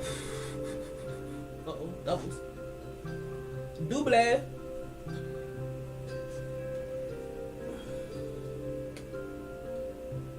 So, because that's what I'm saying. Like, so those are basically the numbers there. So now I'm not really looking at everybody now like you're completely out of your rocker. I can see 10 wins, but I can also see I can see as many as 10 wins, and I can see as low as 5. So anything lower than 5, damn it, I guess it's just a flat out disappointment, right? Anything lower than 5, you've had a disappointing season, because 5 should be your worst case scenario. Like, okay, they're just about as bad as we thought they were. They still got a bunch of rebuilding to do. They had 4 wins last year. They move up to 5. That's 1 more than last year. You hope they get better than that. 7 is a little bit closer, right? It's almost like doubling your win total, but not quite doubling your win total. If they get to 10, if they break 500, that's ridiculous. But also more than it being ridiculous, like, I'm a Jets fan. That's if we get 10 wins. Then that is going to say that we shored up something. We got something right. We've got the defense right, or the quarterback and the offense became right. If we get to 10 wins, I'll even take it a step further than that. If we have an above 500 record, that means we got something right on one side of the ball. Whether it's offense or defense, we got something right if we can break 500. So if the Jets manage to be, what's the 500 record these days? 9-8? If the Jets manage to be 9-8, then I would say that you actually exceeded expectations there as well too. It doesn't take 10 wins to say that you've had a successful season, that you've exceeded expectations. It actually only takes 9.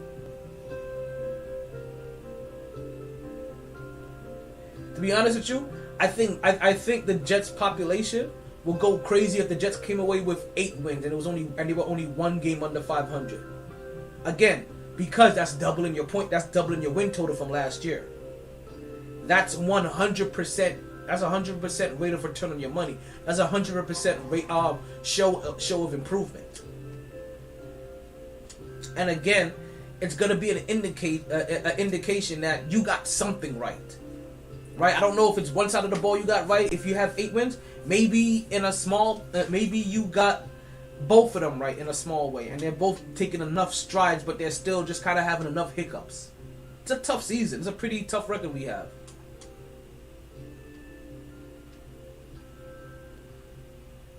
Woohoo! I needed some money. It's okay. I can pay you this $25. I really needed this goddamn $200. Alrighty, folks. I think that's just about the time here. It's about time for us to wrap up the MyT Sports Podcast. I do appreciate everybody listening.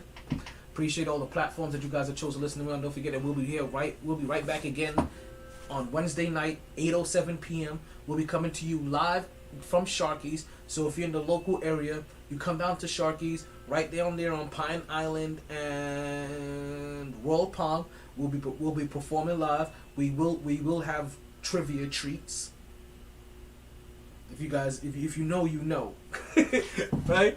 We will have trivia treats as well. We will have our interview with the owner of Sharky's, Richie, as well. We're gonna have Eric Efron come through and come in the building as well. So, folks, it's gonna be a big show. Hope you guys can make it out. I want to thank everybody that spent the time to listen to us live. I want to thank everybody that spent the time to listen to the re-air of the podcast. As I like to say, as my boy Toby and Wigway likes to say, actually, I hope you guys catch a wave that never subsides. But more importantly, as I like to say, hope you transform yourself into the kind of person that you would want to work for you. We're out of here. Hey, yo, DJ MyT, can you do me a favor and play my outro so I can stop rambling? Sorry, B. I tried. Honest. All the bandwidth in the world couldn't keep me contained. Let's put this curtain up. No lag. So I'm getting naked. No lag. Gonna share my talents with Podbean Live. Always knew I'd take the pod there. Just a lot later than a lot of listeners thought. Last of the real gabbers. Well, maybe not the last. Munchkin got good mic skills. New, improved MyT Podcaster. Potted down now. Last call for drinks. Bars closing. Sun's up. Heard the casino got a buffet breakfast. Don't want to go far. Wild night. Tired, B. Tired. MyT Sports. You know, it hurts. You know, that's the biggest thing.